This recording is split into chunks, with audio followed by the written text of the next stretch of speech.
L'objectif de cette vidéo est clair, vous apprendre toutes les bases de la programmation et de JavaScript en partant de zéro. D'ici quelques minutes, tu auras créé ton premier jeu et tu maîtriseras les variables, les conditions et même les boucles. Si ça t'intéresse, regarde bien jusqu'à la fin et je t'invite à regarder également la description car tu y trouveras la feuille de triche qui te permettra de réviser ce que tu auras vu dans cette vidéo et de te souvenir de tout ce qu'on aura vu aujourd'hui. C'est parti!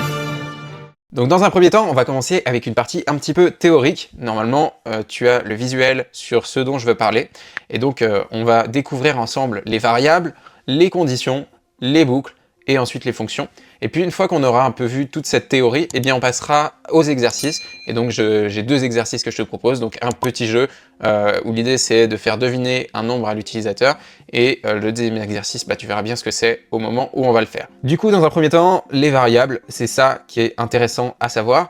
Donc on a plusieurs types de variables et une variable, elle peut être constante ou dynamique. Donc ce qu'il faut se dire, c'est qu'une variable, c'est une valeur qui est stockée dans une case de la mémoire de ton ordinateur, tout simplement. Donc voilà, ça permet de stocker quelque chose dans ton ordinateur et une variable, ça peut être plusieurs choses différentes. Tu vois que ça peut être un texte. Ici, par exemple, la variable prénom contient le texte team. On ne dit pas un texte en programmation, on dit une string ou une chaîne de caractères en français. Chaîne de caractères, pourquoi? Parce que c'est une suite de plusieurs caractères et donc ça forme une chaîne de caractères. Je ne vais pas expliquer les origines, c'est un petit peu compliqué, mais pour dire qu'on veut mettre une chaîne de caractères, on la met entre guillemets.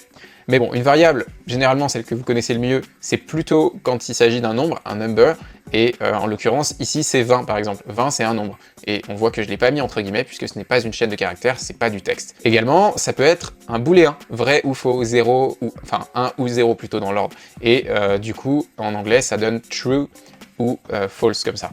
Et donc, du coup, une variable, c'est une valeur qu'on enregistre dans la mémoire de notre ordinateur et on peut lui donner, enfin, en tout cas, elle peut avoir plusieurs types différents. Et donc, ça permet d'enregistrer une valeur, que ce soit du texte, un nombre, ou même un booléen, c'est-à-dire vrai ou faux. Mais notre variable, elle peut être soit constante, soit dynamique.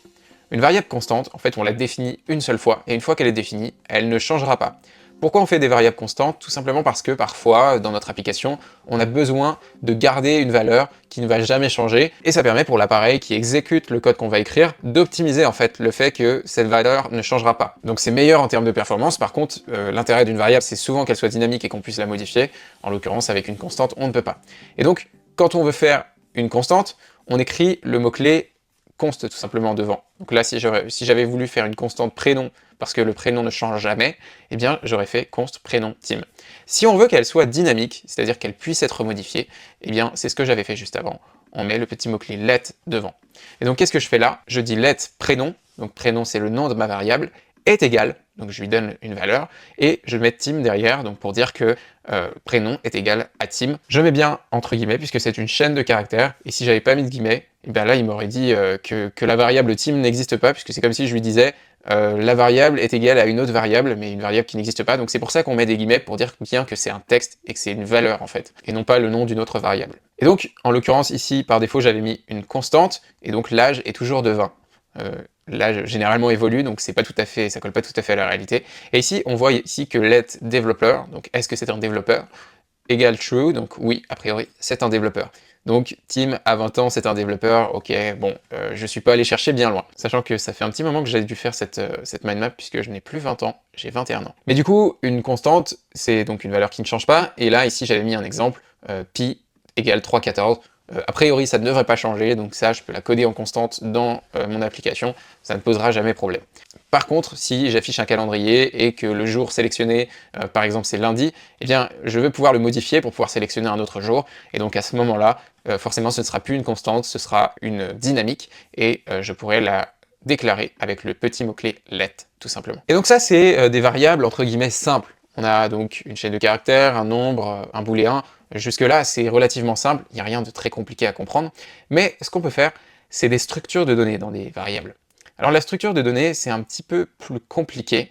Pourquoi? Parce que on va dire qu'une variable, elle est égale à plusieurs éléments. Là, en l'occurrence, je vous donne un exemple, c'est une liste. On a la liste des fruits, et donc on a pommes, fraises, poires, bananes, et on sait que c'est une liste, puisqu'il y a des crochets autour, comme ceci. et ici.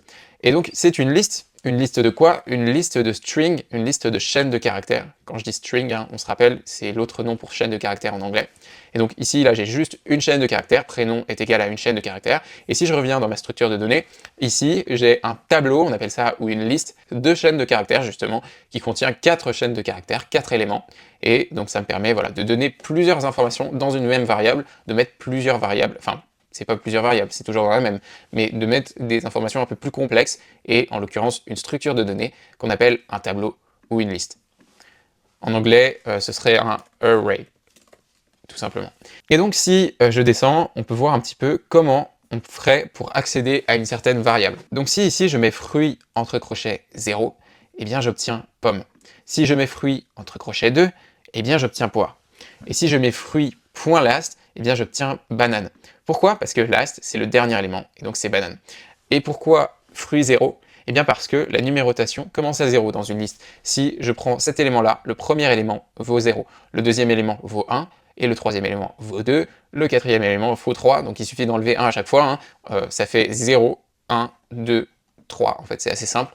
Si par exemple je veux sélectionner donc la poire, eh bien je fais 0, 1, 2, c'est le numéro 2. Et donc pour récupérer l'élément numéro 2, eh bien je mets fruit, et j'ajoute des crochets, et j'écris 2 tout simplement. Et pour récupérer la longueur de ma liste, la taille de mon tableau, eh bien je fais free.length, et ça me renvoie 4 en l'occurrence, puisqu'il y a 1, 2, 3, 4 éléments dans ma liste. Et d'ailleurs, il y a quelque chose qui est intéressant, c'est que entre crochets, j'ai mis un number, donc un nombre. Mais j'aurais très bien pu, imaginons que j'ai fait une autre variable qui s'appelle, si je mets par exemple const index égale à 1, donc mon index est égal à 1, eh bien j'aurais pu faire, ou égal à 2, eh bien j'aurais pu faire fruit de index. Et donc à ce moment-là, qu'est-ce qui se serait passé?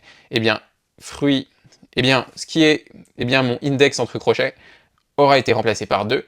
Et donc à ce moment-là, je vais prendre le deuxième élément, donc 0, 1, 2, qui sera toujours la poire. Si j'avais mis 3 ici, eh bien, je serais tombé sur 0, 1, 2, 3, la banane, donc pareil que fruit.last.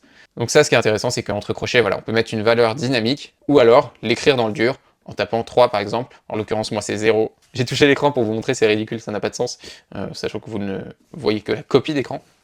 Et donc voilà, je pense que ça c'est assez clair. D'ailleurs faites-le moi savoir si ça ne l'est pas en commentaire. On va passer à la suite, et donc la suite c'est une autre structure de données, donc on se souvient on a vu le tableau ou la liste, c'est la même chose, hein, array en anglais, et donc ça permet de lister plusieurs éléments à la suite des autres.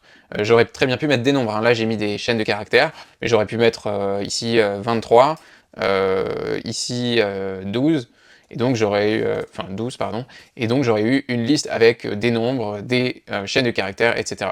Donc je peux mettre n'importe quel type, hein. J'aurais très bien pu mettre aussi true ou false, et là, du coup, ça aurait été une liste avec des booléens et des chaînes de caractères.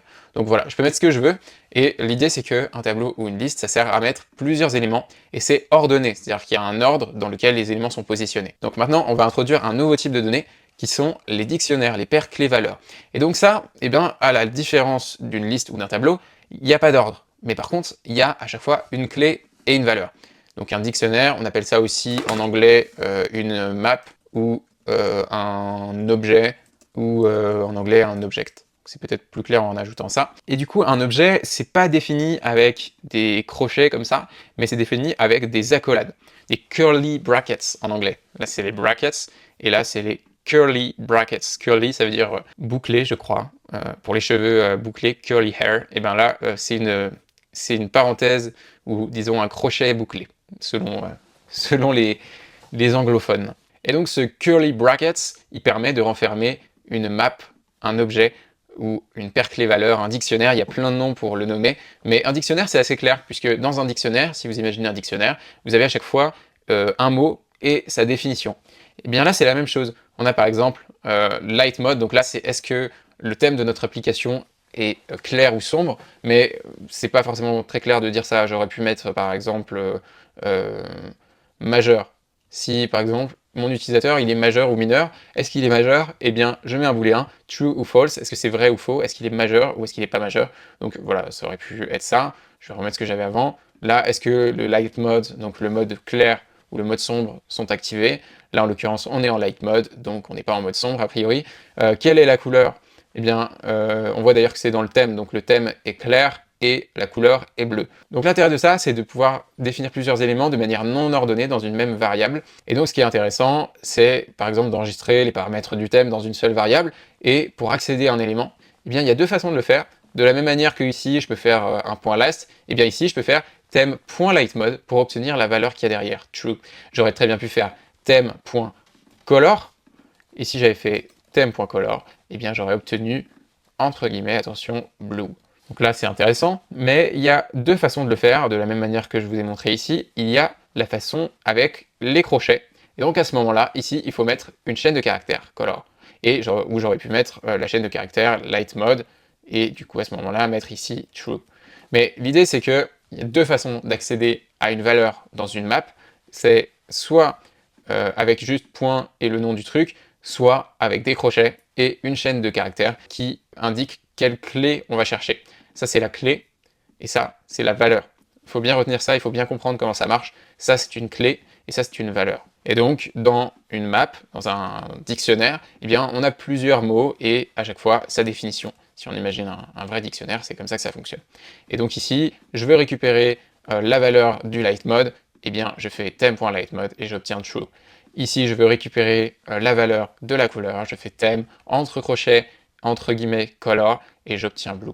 D'ailleurs, du coup, ce qui est intéressant avec les crochets, ce que je ne peux pas faire ici, hein, évidemment, c'est que je peux dire que je veux, par exemple, const key, c'est la clé que je veux sélectionner, égale color, et du coup, à la place de ce qu'il y a entre crochets, eh bien, j'aurais pu écrire key.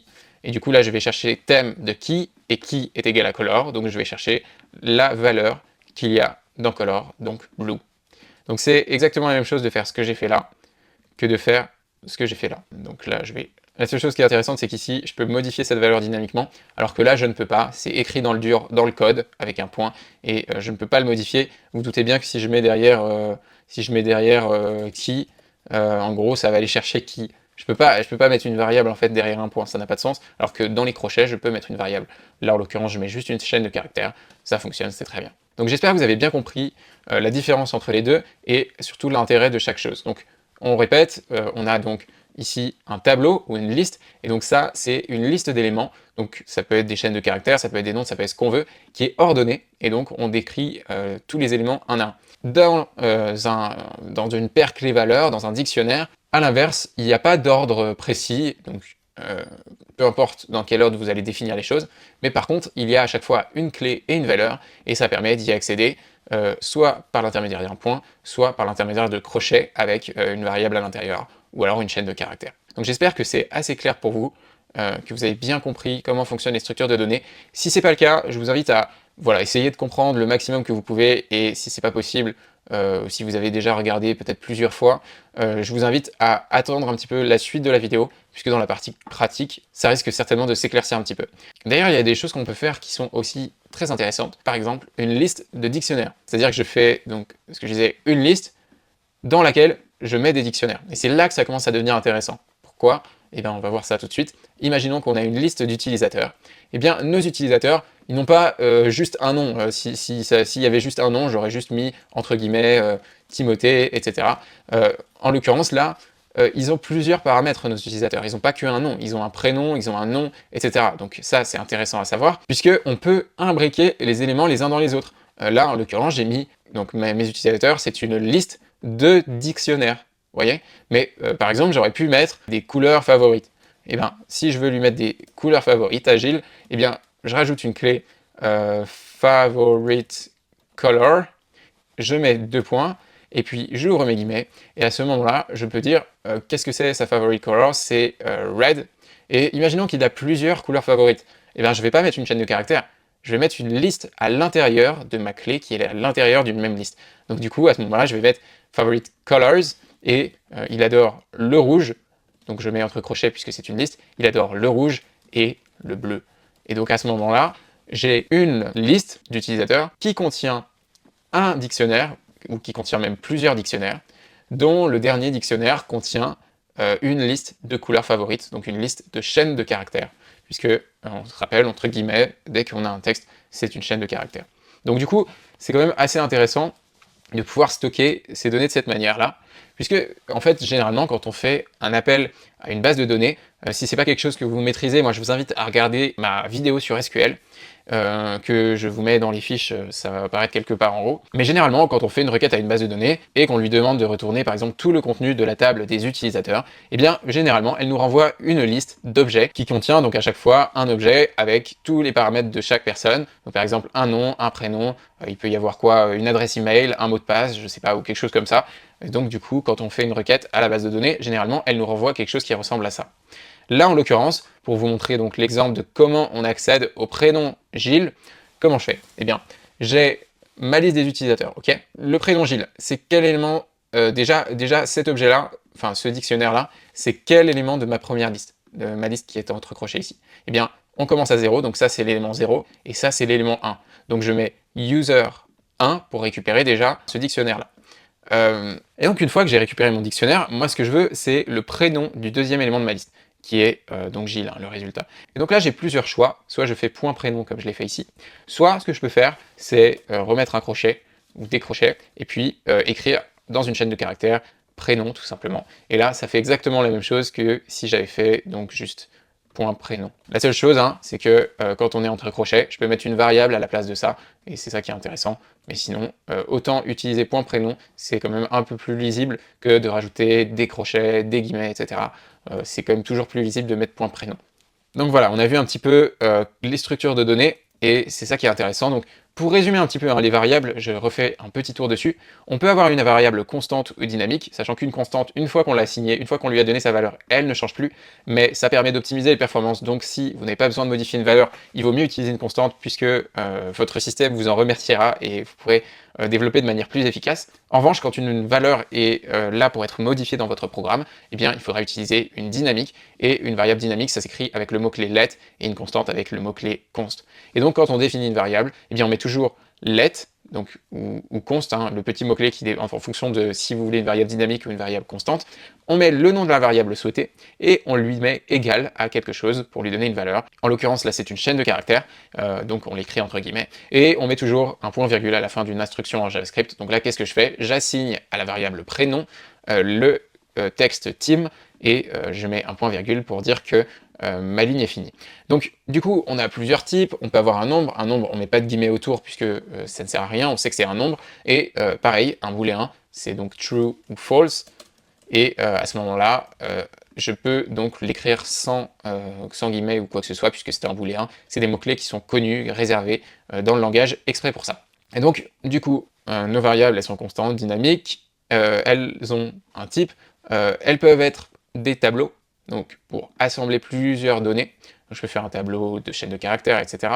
Et puis, on peut faire également des dictionnaires, donc des paires clés-valeurs, et ça permet de s'organiser, et notamment c'est utile quand on fait des requêtes à une base de données qui nous renvoie des données sous une forme similaire à celle-ci, qui contient donc un dictionnaire, qui contient donc une liste qui elle-même contient des dictionnaires tout simplement. Il y a une dernière chose que je voulais voir avec vous, c'est la déstructuration. Ce qui est intéressant, c'est que ici, je reprends ma variable user, hein, on va considérer qu'elle est toujours existante dans mon programme, et donc si je reprends ma variable user, et imaginons que je veuille récupérer par exemple que le premier élément de ma liste, qu'est-ce que je vais pouvoir faire? Je vais pouvoir utiliser la déstructuration. La déstructuration, c'est l'idée de se dire que quand je mets des crochets, quand j'écris le mot-clé const et que je mets des crochets, et bien là je crée deux variables différentes en fonction de ce qu'il y a dans user. Vous voyez que dans ma liste user, il y a deux éléments, tout simplement ici. Et là, ce que j'ai fait ici, j'ai simplement écrit le nom de la première variable et le nom de la deuxième variable, et ça m'a permis de les récupérer de manière indépendante, les éléments de ma liste. Et donc, comme j'ai mis const devant, eh bien ce sont devenus des variables constantes. Donc Tim est une variable constante qui contient nom Monnier et prénom Timothée, donc le premier élément de ma liste, tout simplement parce que je l'ai mis en premier dans les crochets ici. Et puis Zil contient donc nom Monnier et prénom Gilles, et c'est le deuxième élément de ma liste, et donc du coup, comme je l'ai mis en deuxième dans les crochets, eh bien c'est lui qui récupère le deuxième élément, qui est celui-ci, qui est donc nom Monnier, prénom Gilles, etc. Et donc la déstructuration, ça sert tout simplement à créer des variables à partir d'autres de manière plus simple. Pour vous expliquer encore un peu mieux, je vais vous écrire un truc différent qui fait exactement la même chose que ça. Ici, j'aurais très bien pu écrire const Tim est égal à users 0, et const Zil est égal à users 1. Je mets un point virgule à la fin normalement, et là, qu'est-ce que j'ai fait? J'ai pris le premier élément de ma liste, hein, on commence à 0, donc 0, 1. J'ai pris le premier élément de ma liste et je l'ai mis dans une variable constante qui s'appelle team. Ensuite, j'ai pris le deuxième élément de ma liste, puisqu'on commence à 0, donc le numéro 1, et je l'ai mis dans une variable qui s'appelle zil. Eh bien, ici, j'ai fait exactement la même chose que ça. Donc, il faut savoir que ça, c'est la même chose que ça, et que ça, c'est quand même beaucoup plus simple, c'est écrit sur une ligne, ça prend moins de place, donc c'est assez cool d'utiliser ça, c'est assez pratique souvent.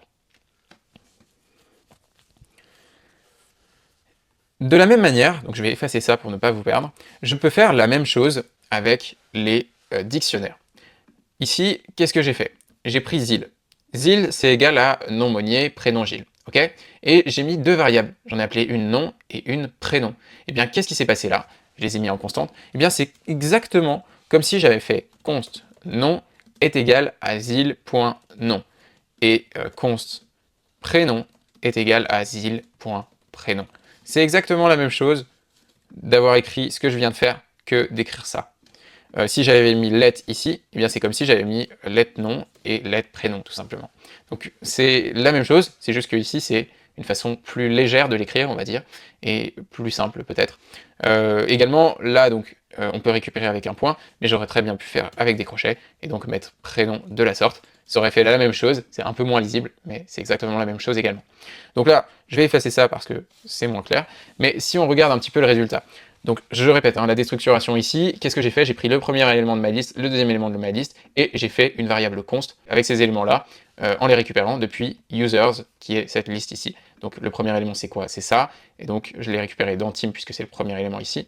Le deuxième élément c'est ça, et je l'ai récupéré dans zil puisque c'est ça ici. Et bien de la même manière, dans mes objets, et bien dans mes dictionnaires, je récupère les propriétés séparément, donc ici le nom et le prénom, qui est égal à zil, donc zil qui est cet élément-là qui correspond au deuxième élément de cette liste-là, et ici je récupère le nom et le prénom dans deux variables séparées. Donc là en l'occurrence c'est une variable let, j'aurais pu mettre une variable const, en fonction de si je veux qu'elle soit dynamique ou constante. Et si j'affichais en fait la valeur de nom, eh bien je me retrouverais avec Monnier entre guillemets, puisque c'est une chaîne de caractères, hein, on répète, une string, et le prénom, donc Gilles entre guillemets, puisque c'est une chaîne de caractères, une string. Donc c'est ce qu'il y a juste ici. Voilà, j'espère que c'est assez clair pour vous la déstructuration, c'est un truc que j'ai pas compris tout de suite moi quand j'ai commencé à coder, et c'est pour ça que je trouvais ça important de vous le montrer, pour que vous ayez vraiment... Parce que c'est quand même une base qui est intéressante et qui vous permet de comprendre des fois, enfin ça peut arriver que vous passiez sur du code que vous comprenez pas, et très souvent ça peut être à cause de ça, puisque les développeurs adorent utiliser ça, puisque ça fait gagner du temps, ça permet d'écrire moins de lignes de code, et donc du coup, la déstructuration, c'est bien de le connaître. Donc voilà, on a vu un petit peu toutes les variables, je vais pas vous faire 14 000 retours en arrière, mais j'imagine que vous avez compris. Si c'est pas le cas, je vous invite à revisionner ou à attendre la partie pratique dans laquelle vous allez voir une implémentation en temps réel de comment ça fonctionne en vrai, et ce sera encore plus clair pour vous juste derrière.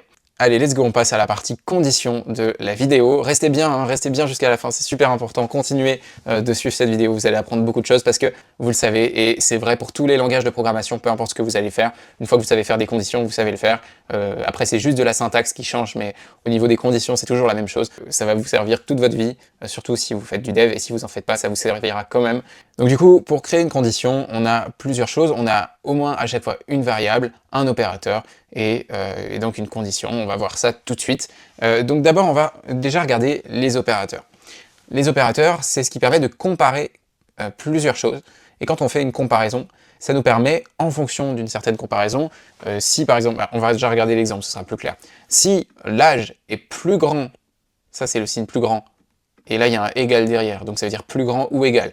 Si l'âge est plus grand ou égal à 18, eh bien, affichez, vous êtes majeur. Donc une condition, c'est concrètement, c'est ça. C'est en fonction d'une variable et de quelque chose qui est défini à l'avance, en fonction donc de cette condition, afficher quelque chose ou afficher quelque chose d'autre. C'est-à-dire réagir à une valeur en fonction d'un comportement prédéfini à l'avance, en fonction de certains critères.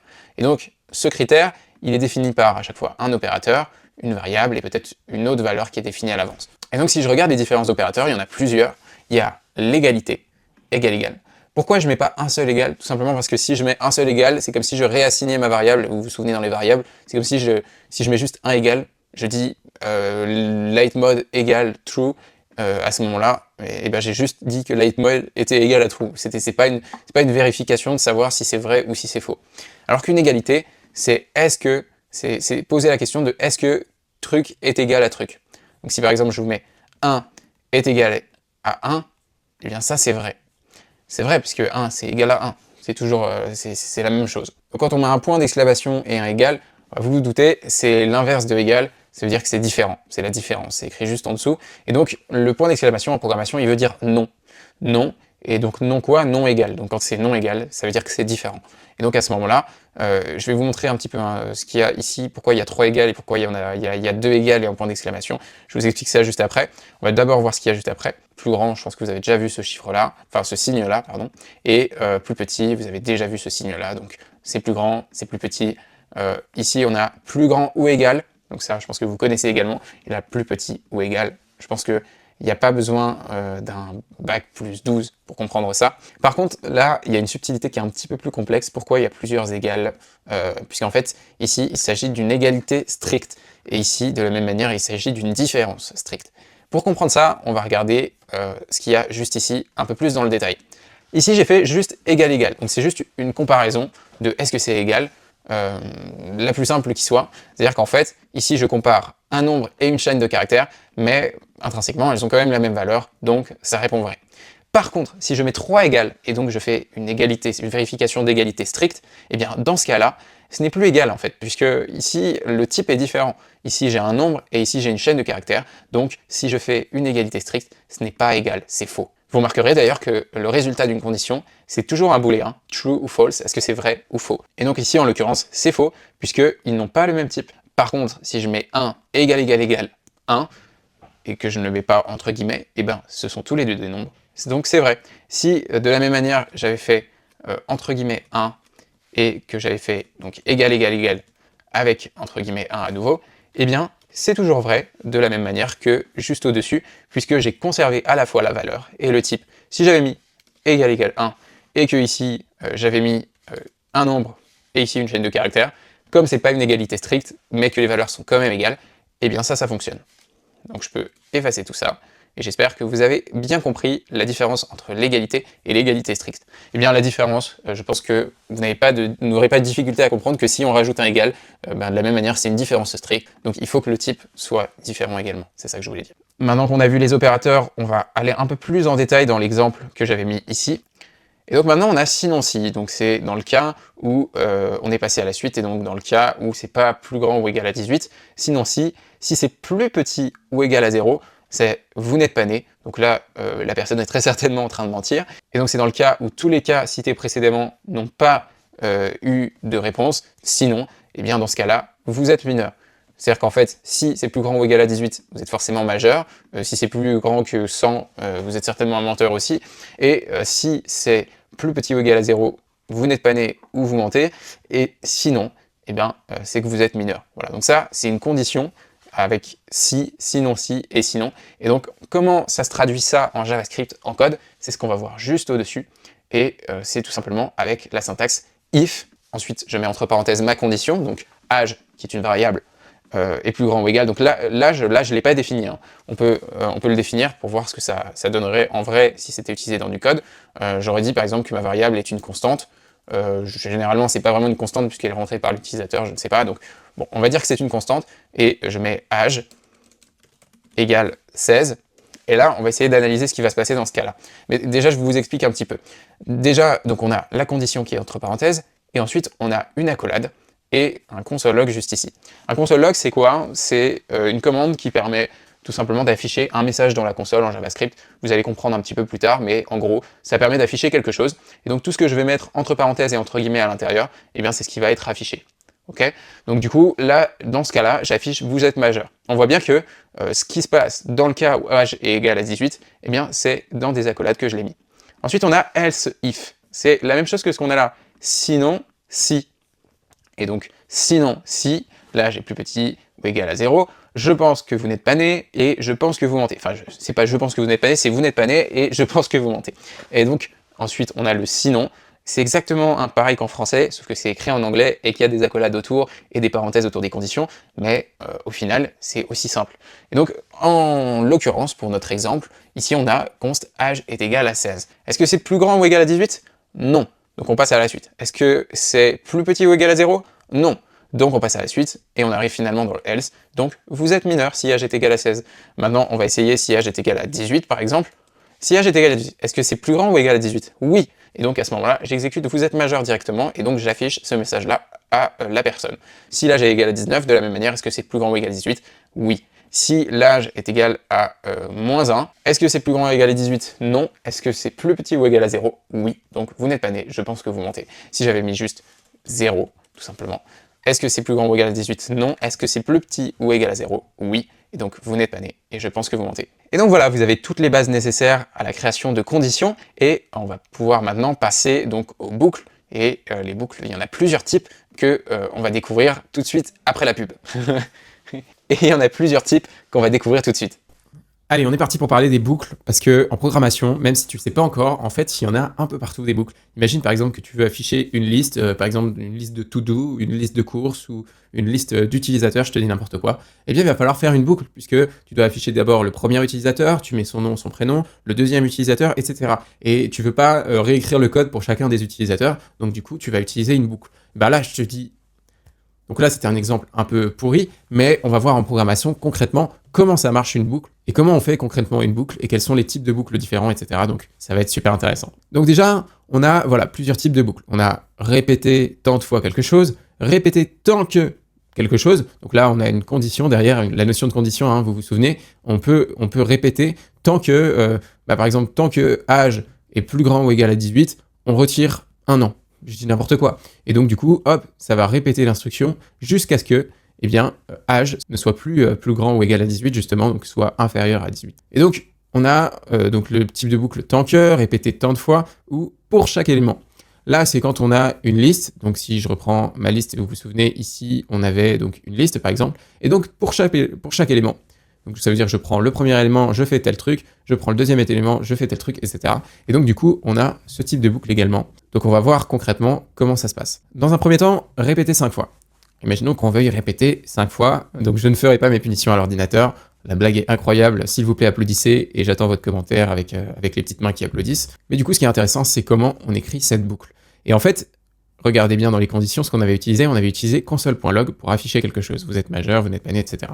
Bien là, c'est pareil, je vais utiliser un console.log pour afficher quelque chose, et le résultat, ça va être ça.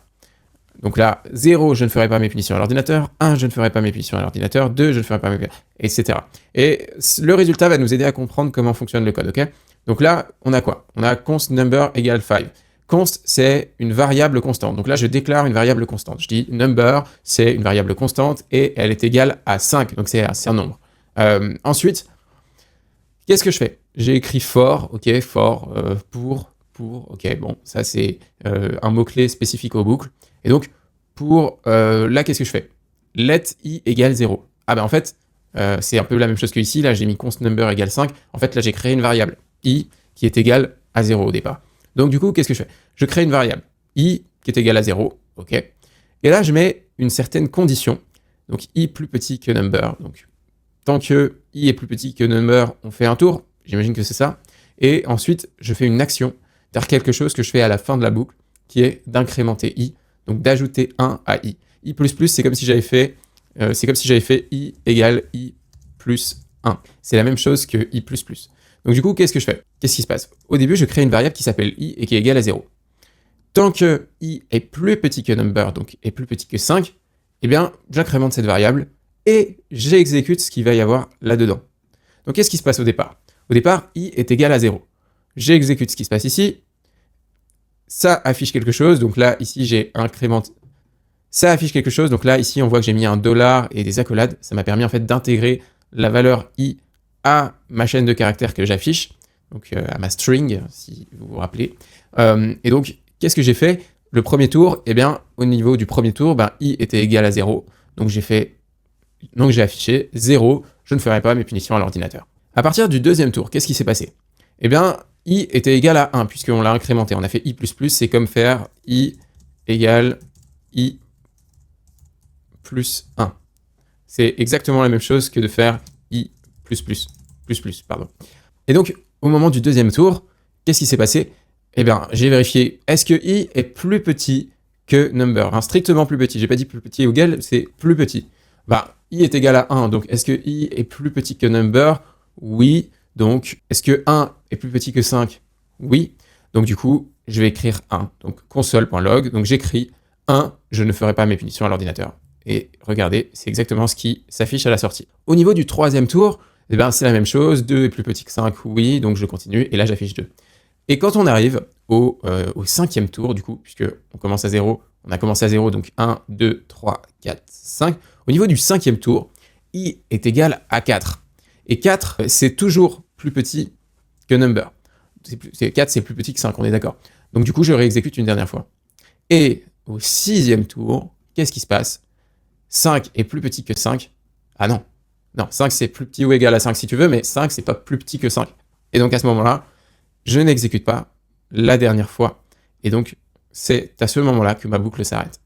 Donc là, qu'est-ce que j'ai fait? J'ai fait une boucle qui exécute 5 fois le code qui est écrit ici, en incrémentant à chaque fois la variable i, en lui ajoutant 1 à chaque fois. Et comme on commence à 0, eh bien, ça a écrit ceci. Si j'avais voulu commencer à 1 et aller jusqu'à 5, en fait, ce que j'aurais pu faire, c'est déjà dire ici, je veux que ce soit plus petit ou égal, et ici, je veux commencer à 1. Donc ça aurait été une solution pour faire 1, 2, 3, 4, 5, mais il y a une deuxième solution que je peux faire, c'est tout simplement afficher ici, non pas i, mais i plus 1. Et donc à ce moment-là, j'aurais eu 1, 2, 3, 4, 5, sans le 0, évidemment. Voilà. Donc là, on a vu déjà la boucle répétée 5 fois, donc répétée plusieurs fois. Évidemment, on peut mettre une variable comme on l'a fait là, pour définir une valeur à l'avance ou pour que ce soit dynamiquement fait. Voilà. Donc là, déjà, on a la répétition. On va voir un autre type de boucle de répétition qui est répéter tant que. Donc, on se souvient bien, je l'ai dit au début quand j'ai expliqué rapidement, répéter tant que, ça sous-entend qu'il y a une condition. Une certaine condition, c'est que tant que âge est plus grand ou égal à 18, eh bien je retire 1 à l'âge. Si je pars de 100, eh bien je vais retirer 1, exécuter quelque chose, retirer 1, etc. Et donc, du coup, c'est ça l'intérêt. Ici, regardez, j'ai fait l'exemple d'une bombe. Donc, qu'est-ce qui se passe? Eh bien, j'affiche 3, 2, 1 et boum. Donc, pour coder cette bombe, c'est très dangereux, hein, attention, faites gaffe, il faut créer une variable. Et donc, j'ai créé une variable bombe, okay, qui est égale à 3 au départ, puisque c'est un genre de compteur, hein, j'aurais pu l'appeler compteur. Mais bon, ma bombe est égale à 3. Et qu'est-ce que je vais faire? Ce que je veux m'amuser à faire, c'est retirer 1 à chaque fois, jusqu'à ce que ce soit terminé, et ensuite faire une explosion, donc écrire boom. Et donc, ici, je vais utiliser, non pas for, comme la boucle d'avant, mais while. While, ça veut dire tant que. Tant que bombe est différent de 0, donc tant que je ne suis pas arrivé à 0, et bien tu exécutes ce qui est là. Et donc, ça tourne en boucle, ça repart, et ça revient, et ça repart. Et donc, à chaque fois, tant que bombe est différent de 0, et bien tu réexécutes ce qu'il y a ici. Donc, qu'est-ce que je fais ici? Je fais une décrémentation. D'abord, j'affiche ce qu'il y a. Donc, d'abord, j'affiche la valeur de bombe. La première fois, la bombe est égale à 3. On voit ici, elle est égale à 3. Et juste en dessous, je fais quoi? Je fais moins égal, ça veut dire que je retire 1 à bombe. Faire moins égal, c'est exactement la même chose que de dire bombe égale bombe moins 1.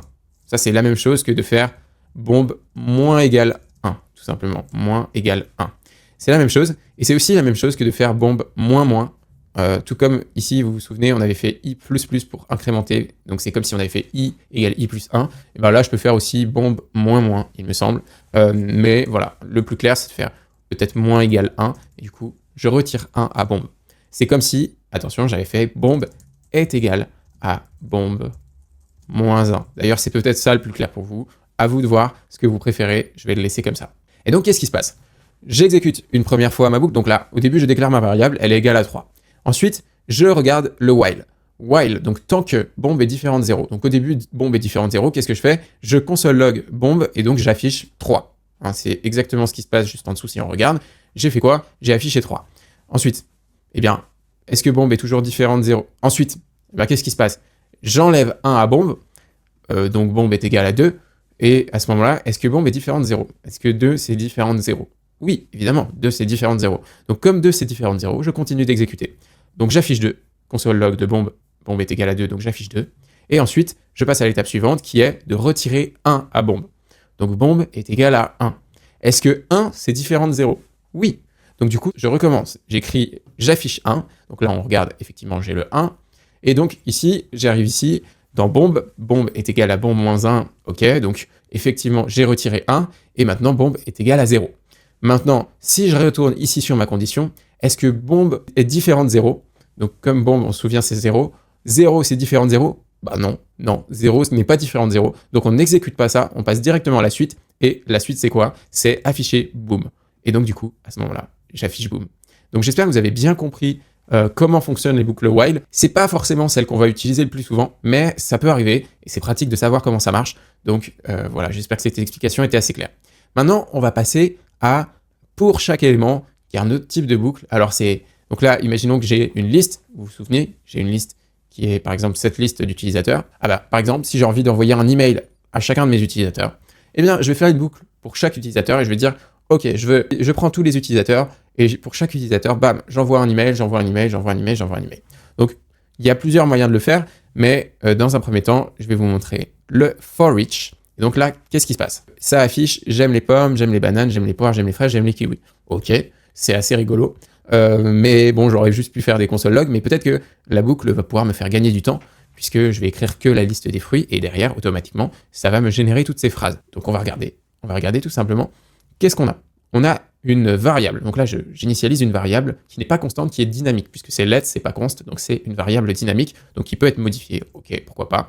Et qu'est-ce que je fais ensuite? J'assigne à fruit une liste. Ici, vous vous souvenez, entre crochets, c'est une liste. Entre accolades, ça aurait été un dictionnaire. Là, on est entre crochets, donc c'est une liste. Bracket en anglais, le crochet. Et donc ici, j'ai une liste de chaînes de caractères, de string.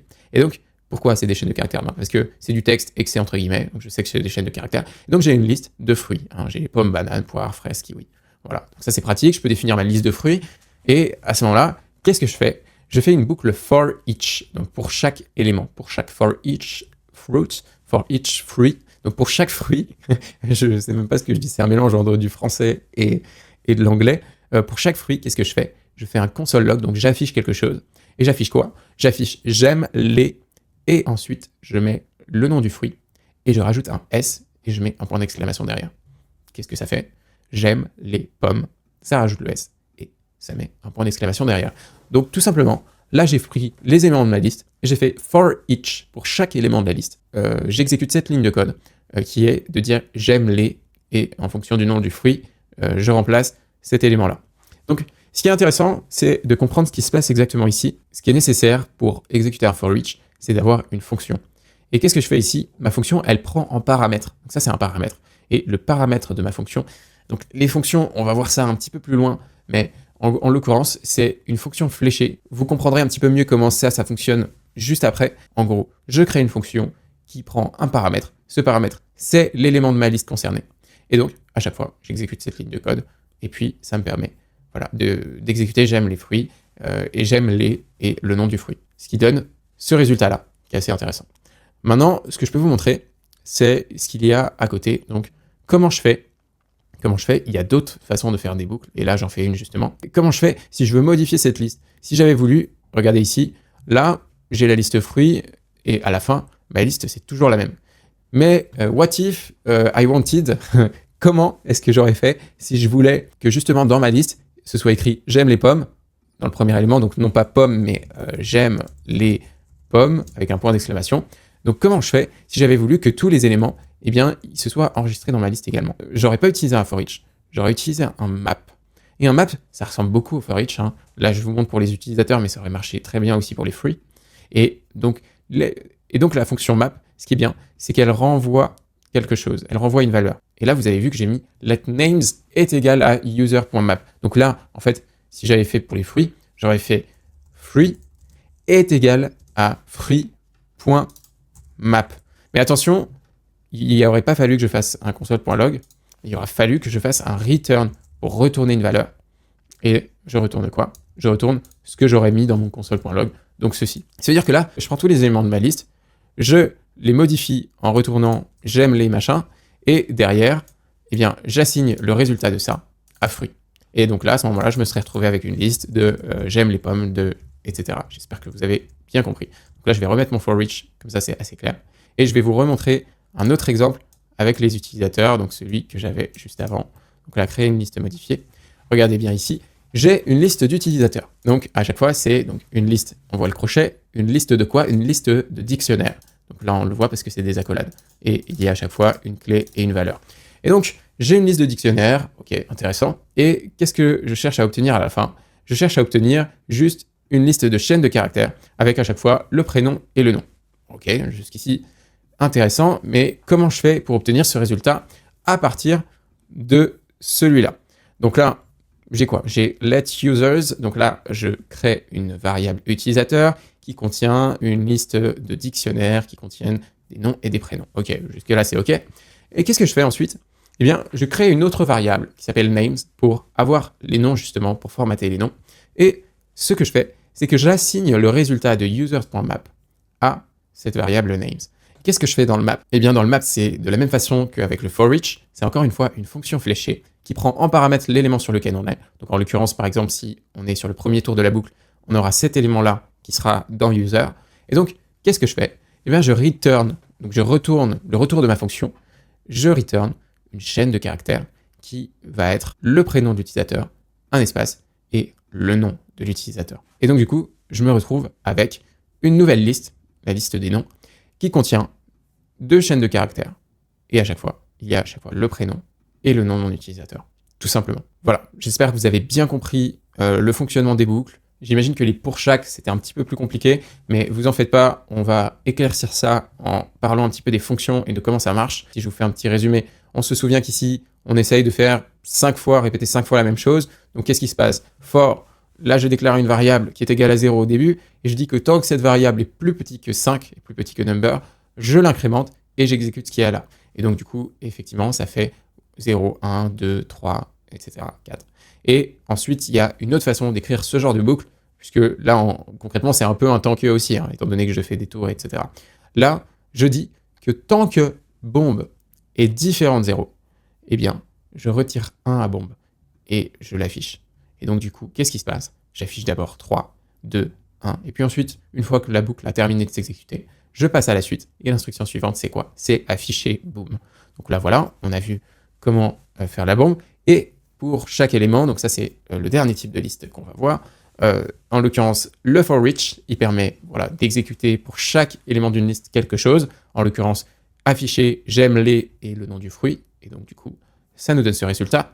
Et puis, le dernier type de boucle qu'on a vu, il permet de créer, on va dire, une nouvelle liste à partir d'une liste originale. Et donc là, qu'est-ce que je fais? Je prends la liste des utilisateurs. Pour chaque élément, je modifie quelque chose et j'enregistre la nouvelle liste ainsi créée dans une nouvelle variable que j'affiche ensuite.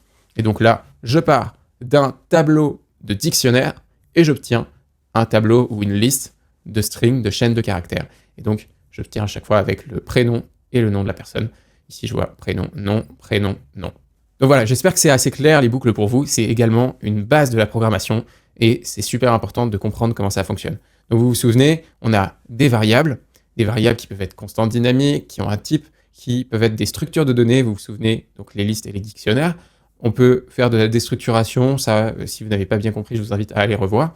Et les conditions, donc les conditions qui servent à faire une action ou une autre en fonction d'une variable, justement, ou en fonction d'un paramètre. Et puis, quand je regarde ensuite les boucles, eh bien, je vais me servir également des conditions ici pour exécuter quelque chose plusieurs fois si une condition est valide. On va pouvoir passer aux fonctions. Donc les fonctions, c'est bien parce que ça va nous permettre de gagner du temps et de comprendre surtout comment fonctionnent un peu mieux les boucles for each et les maps. Donc on va regarder ça tout de suite. Donc une fonction, c'est en gros écrire du code. Vous l'écrivez une fois, vous écrivez un petit bout de code qui sert à faire une tâche précise et vous pouvez ensuite la réutiliser à plusieurs endroits. Une fois que vous avez écrit votre fonction, vous la réutilisez où vous voulez et puis vous n'avez plus besoin d'écrire ce code. Donc je vous montre par exemple la fonction multiplier par 3. Ici, je l'ai appelée x3, bon, pourquoi pas. Et donc, je crée une fonction. Donc, pour créer une fonction, le plus simple, c'est d'écrire le mot-clé function.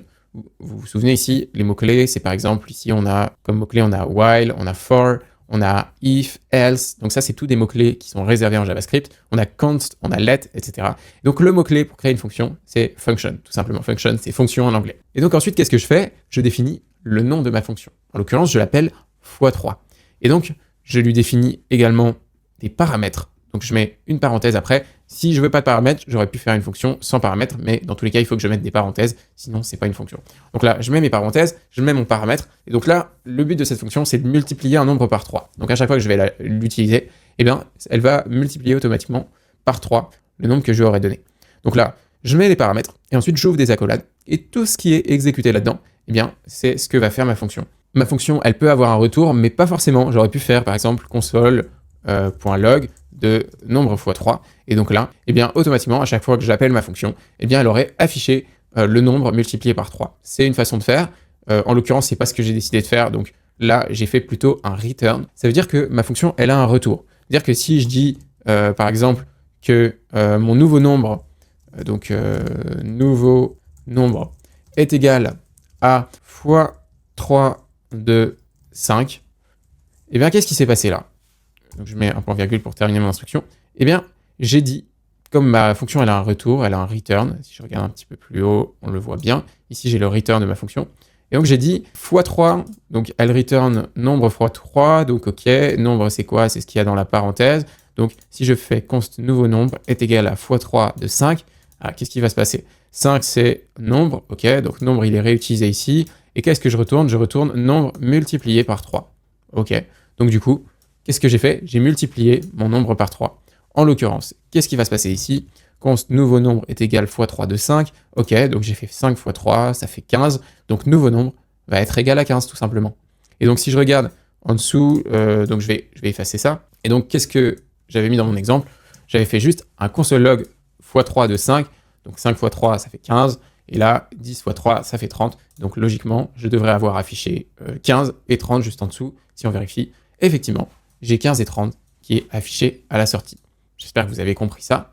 Là, en l'occurrence, c'était ma fonction pour multiplier par 3. Je vais vous montrer une autre fonction qui permettrait, par exemple, de dire bonjour avec le nom de la personne. Donc, je vais effacer ça parce que c'est en trop.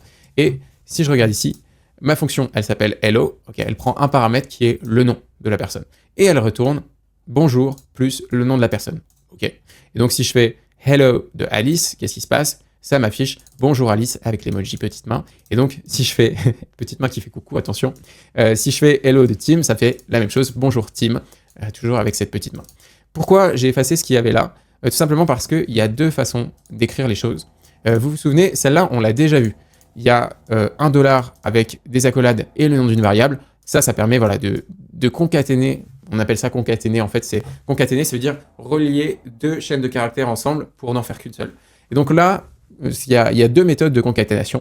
Donc la première, c'est ici, je définis une première string. Vous vous souvenez, avec les guillemets, c'est une chaîne de caractères. Je définis ma première string. On voit qu'ici, j'ai mis un espace. Et donc, je définis ma première string. Et derrière, je l'additionne avec une deuxième chaîne de caractères.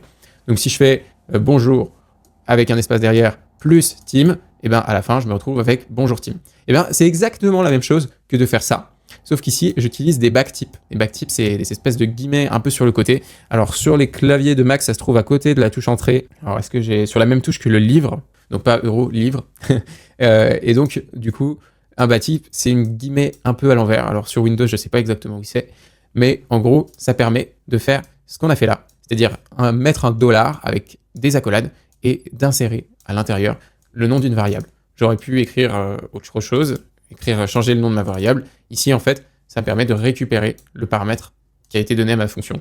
Donc ici, quand j'utilise la fonction pour l'afficher, quand j'utilise la fonction hello de Alice, et bien derrière, je me retrouve avec ça. Donc c'est pour ça que j'en ai retiré un, parce qu'en fait, faire deux retours sur une fonction, ça n'a aucun sens. En fait, dans la réalité, quand tu fais deux retours, la fonction s'arrête de s'exécuter au premier retour, et du coup, elle ne passe pas à la suite. Donc du coup, cette fonction est fonctionnelle, mais ça ne sert à rien d'écrire deux fois les choses. Je trouve que c'est un peu plus propre d'écrire les choses comme ça, plutôt que comme ça, puisque là, on voit bien qu'il y a l'espace, etc. Et là, j'ai fait une sorte d'addition un peu chelou, c'est pas très très clair, alors que juste au-dessus, c'est beaucoup plus clair ce que j'ai souhaité faire. Donc je vais utiliser plutôt la version d'au-dessus. Voilà ce que ça donne. Donc je vais mettre un petit peu d'indentation pour que ce soit plus joli. Et ici, voilà, on a la fonction qui dit bonjour Alice, bonjour Tim, etc. Donc là, on a vu les fonctions. Donc multiplier par 3, dire bonjour, etc. Il y a plein d'autres fonctions qu'on pourrait voir. Donc ça, c'est une fonction un petit peu complexe. Je vais déjà passer en dessous avec plusieurs paramètres. Puisqu'en fait, ici, à chaque fois, j'avais un paramètre. C'est le paramètre nombre ou le paramètre name. En l'occurrence, là, le nombre, c'était 5 ou 10. Et ici, c'était Alice ou Tim. À chaque fois, c'était une chaîne de caractères. Et bien, on peut mettre plusieurs paramètres dans une fonction. Et c'est ce que je voulais vous montrer avec la fonction multiplier. Qu'est-ce qu'elle fait, cette fonction multiplier? Eh bien, elle multiplie le premier et le deuxième paramètre. Pour mettre plusieurs paramètres, je les sépare par des virgules. Et là, qu'est-ce que j'ai fait? J'ai mis le paramètre 5, le paramètre 2. Et donc, j'ai multiplié 5 fois 2.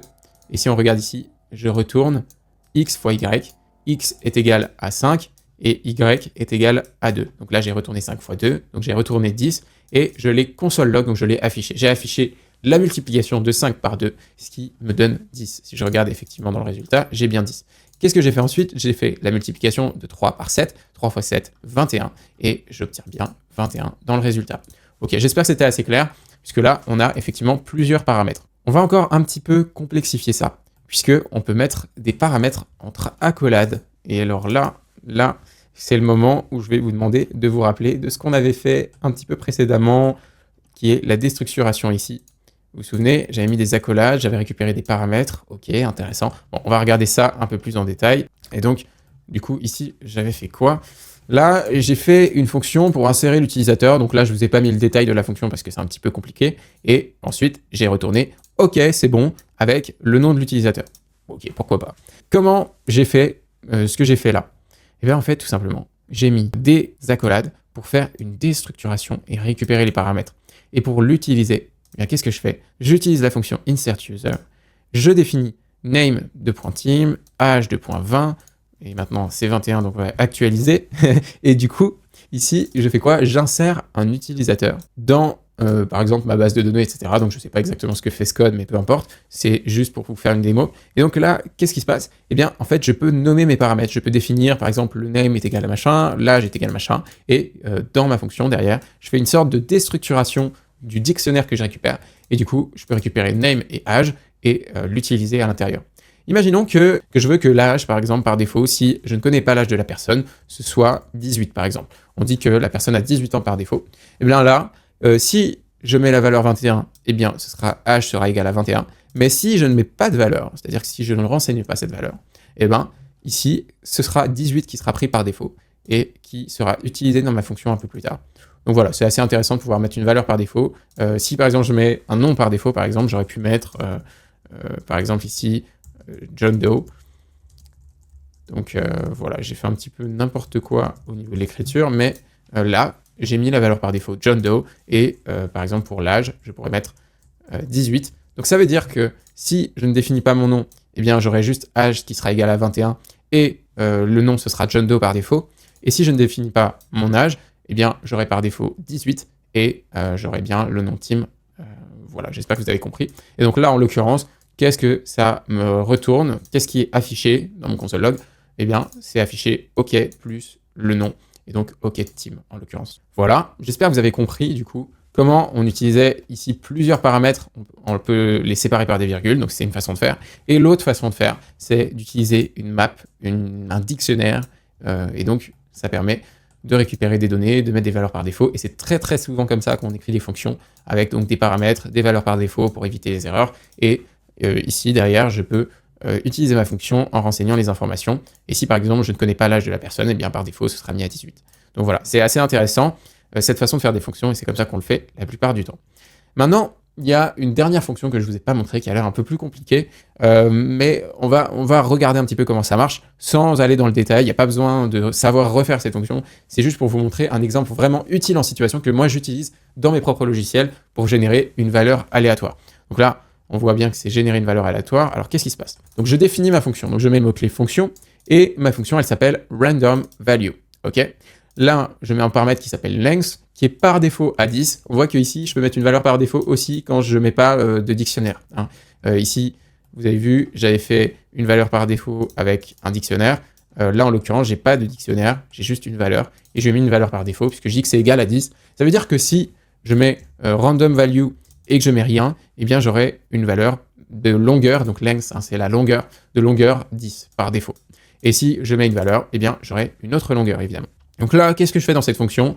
Je définis, là on se souvient, const, une variable constante qui est characters, donc ce sont les caractères que je vais pouvoir utiliser, et là donc je mets un peu toutes les lettres de l'alphabet et tous les chiffres possibles, et donc à ce moment-là, en fait l'objectif, ça va être de générer une valeur en prenant aléatoirement à chaque fois un élément dans mes caractères, et je concatène tout ça, donc je fais plus égal à chaque fois. Comme si j'avais fait résulte égale résulte plus, vous vous souvenez, plus égal, moins égal, plus, moins, plus égal, c'est comme si j'avais fait hein, résulte égale résulte plus, et ce qu'il y a juste après. Donc, je fais plus égal, et donc j'ajoute un à un, on voit qu'ici c'est une boucle, et donc j'ajoute un à un des caractères. Et donc, qu'est-ce qui se passe? Eh bien, je me retrouve avec, donc si je fais un random value de 5, ici je me retrouve avec 1, 2, 3, 4, 5 caractères définis de manière aléatoire. Ici, j'ai pas défini de valeur, on se souvient bien que j'avais mis une valeur par défaut qui est de 10, donc je devrais avoir 10 caractères, 1, 2, 3, 4, 5, 6, 7, 8, 9, 10. J'ai du mal avec la sélection. De la même manière, les 20 caractères, je vais pas m'amuser à les compter, mais faites-moi confiance, a priori, il y en a 20. Donc voilà un cas d'utilisation vraiment utile pour une fonction. Vous vous doutez bien que tout ce qui a été fait là, voilà, c'était du basique pour vous montrer comment ça marche, mais là, c'est vraiment un truc que j'utilise quasiment tous les jours. Générer une valeur aléatoire, c'est souvent très utile. Imaginons que vous vouliez une valeur qui vous permet de créer un identifiant pour que quelqu'un puisse se connecter, eh bien, ou un mot de passe aléatoire, par exemple le mot de passe par défaut qui doit être remplacé, etc. Vous voulez générer un mot de passe aléatoire, eh bien, vous utilisez ce genre de fonction. Alors peut-être que vous pouvez l'améliorer en ajoutant, par exemple, également les lettres en majuscules, parce que sinon vous n'aurez que des minuscules. En l'occurrence, voilà, c'est une fonction de base qui peut être utilisée. Donc on a vu les fonctions. Et ce qui est intéressant, ce serait de vous montrer comment... Il y a une autre façon en fait d'écrire des fonctions, et on l'a fait un petit peu plus tôt, et j'aimerais du coup vous la montrer un petit peu. Donc là, je vais dupliquer ceci, et je vais vous montrer comment on peut écrire une fonction d'une autre manière. Je peux définir une fonction en utilisant const aussi. En utilisant const, par exemple, x3 également, je vais recréer ma fonction de multiplication, et donc ici, comment je fais pour créer ma fonction? Là, il y a deux manières de le faire. Du coup, je vais vous remontrer l'ancienne manière. Donc soit j'écris le mot-clé fonction, ensuite j'écris le nom de ma fonction x3, ensuite j'écris les paramètres, donc là je vais aligner à gauche, ce sera plus clair. J'écris ensuite les paramètres, je ouvre mes accolades, je mets ce que je veux faire dans ma fonction, et je ferme les accolades. Ok. Il y a une autre façon de faire ça.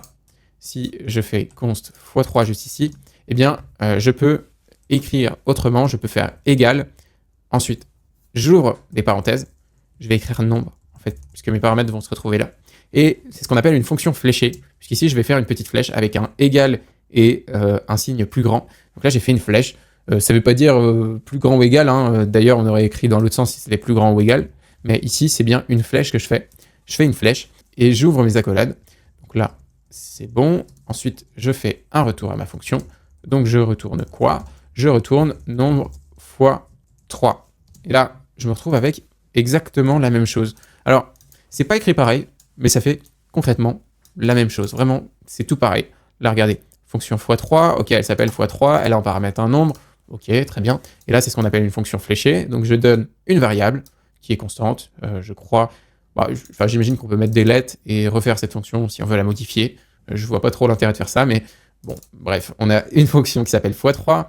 Je dis qu'elle est égale à une fonction fléchée. Donc là, qu'est-ce que je fais? J'ouvre des parenthèses, j'écris donc les paramètres que je veux, là en l'occurrence il y en a un seul, je fais une flèche et je mets des accolades, et ça fait exactement la même chose. Alors, souvent, c'est plus simple de faire ça quand on veut créer une fonction. Ça, c'est très très utile dans le cas où on a la flemme de donner un nom à notre fonction.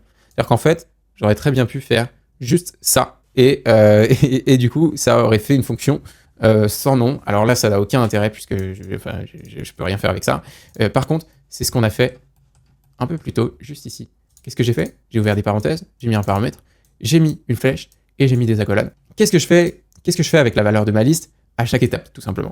Et donc du coup, là, j'ai créé une fonction fléchée. Et c'est ça qui est cool, c'est que c'est une fonction, tout simplement, comme toutes les autres fonctions. Et du coup, ça vous explique un petit peu mieux comment fonctionne la méthode for each. C'est qu'en fait, elle prend en paramètre une fonction et elle exécute la fonction à chaque élément de la liste. Donc ça, c'est for each. Et ce qui est intéressant avec la boucle map, donc elle prend également une fonction, c'est pareil, sauf que elle crée un nouveau tableau, donc elle prend en paramètre un tableau au départ, donc ça c'est un tableau, je fais .map, et donc au départ elle prend un tableau, donc une liste, tableau, liste, c'est pareil, un tableau, liste, array en anglais, elle prend un tableau, et elle en fait un autre tableau, c'est-à-dire qu'en fait, elle va retourner quelque chose, et donc quand je fais user.map, eh bien, il faut à chaque fois que je prenne mon élément user, donc là je récupère dans mon paramètre, et je fais quelque chose avec, et je retourne quelque chose, ma fonction elle a un retour, et donc je retourne user.prénom et user.nom, donc je retourne une chaîne de caractères qui contient le prénom et le nom de mon utilisateur. Donc là, c'est assez intéressant parce que du coup, c'est une fonction, encore une fois,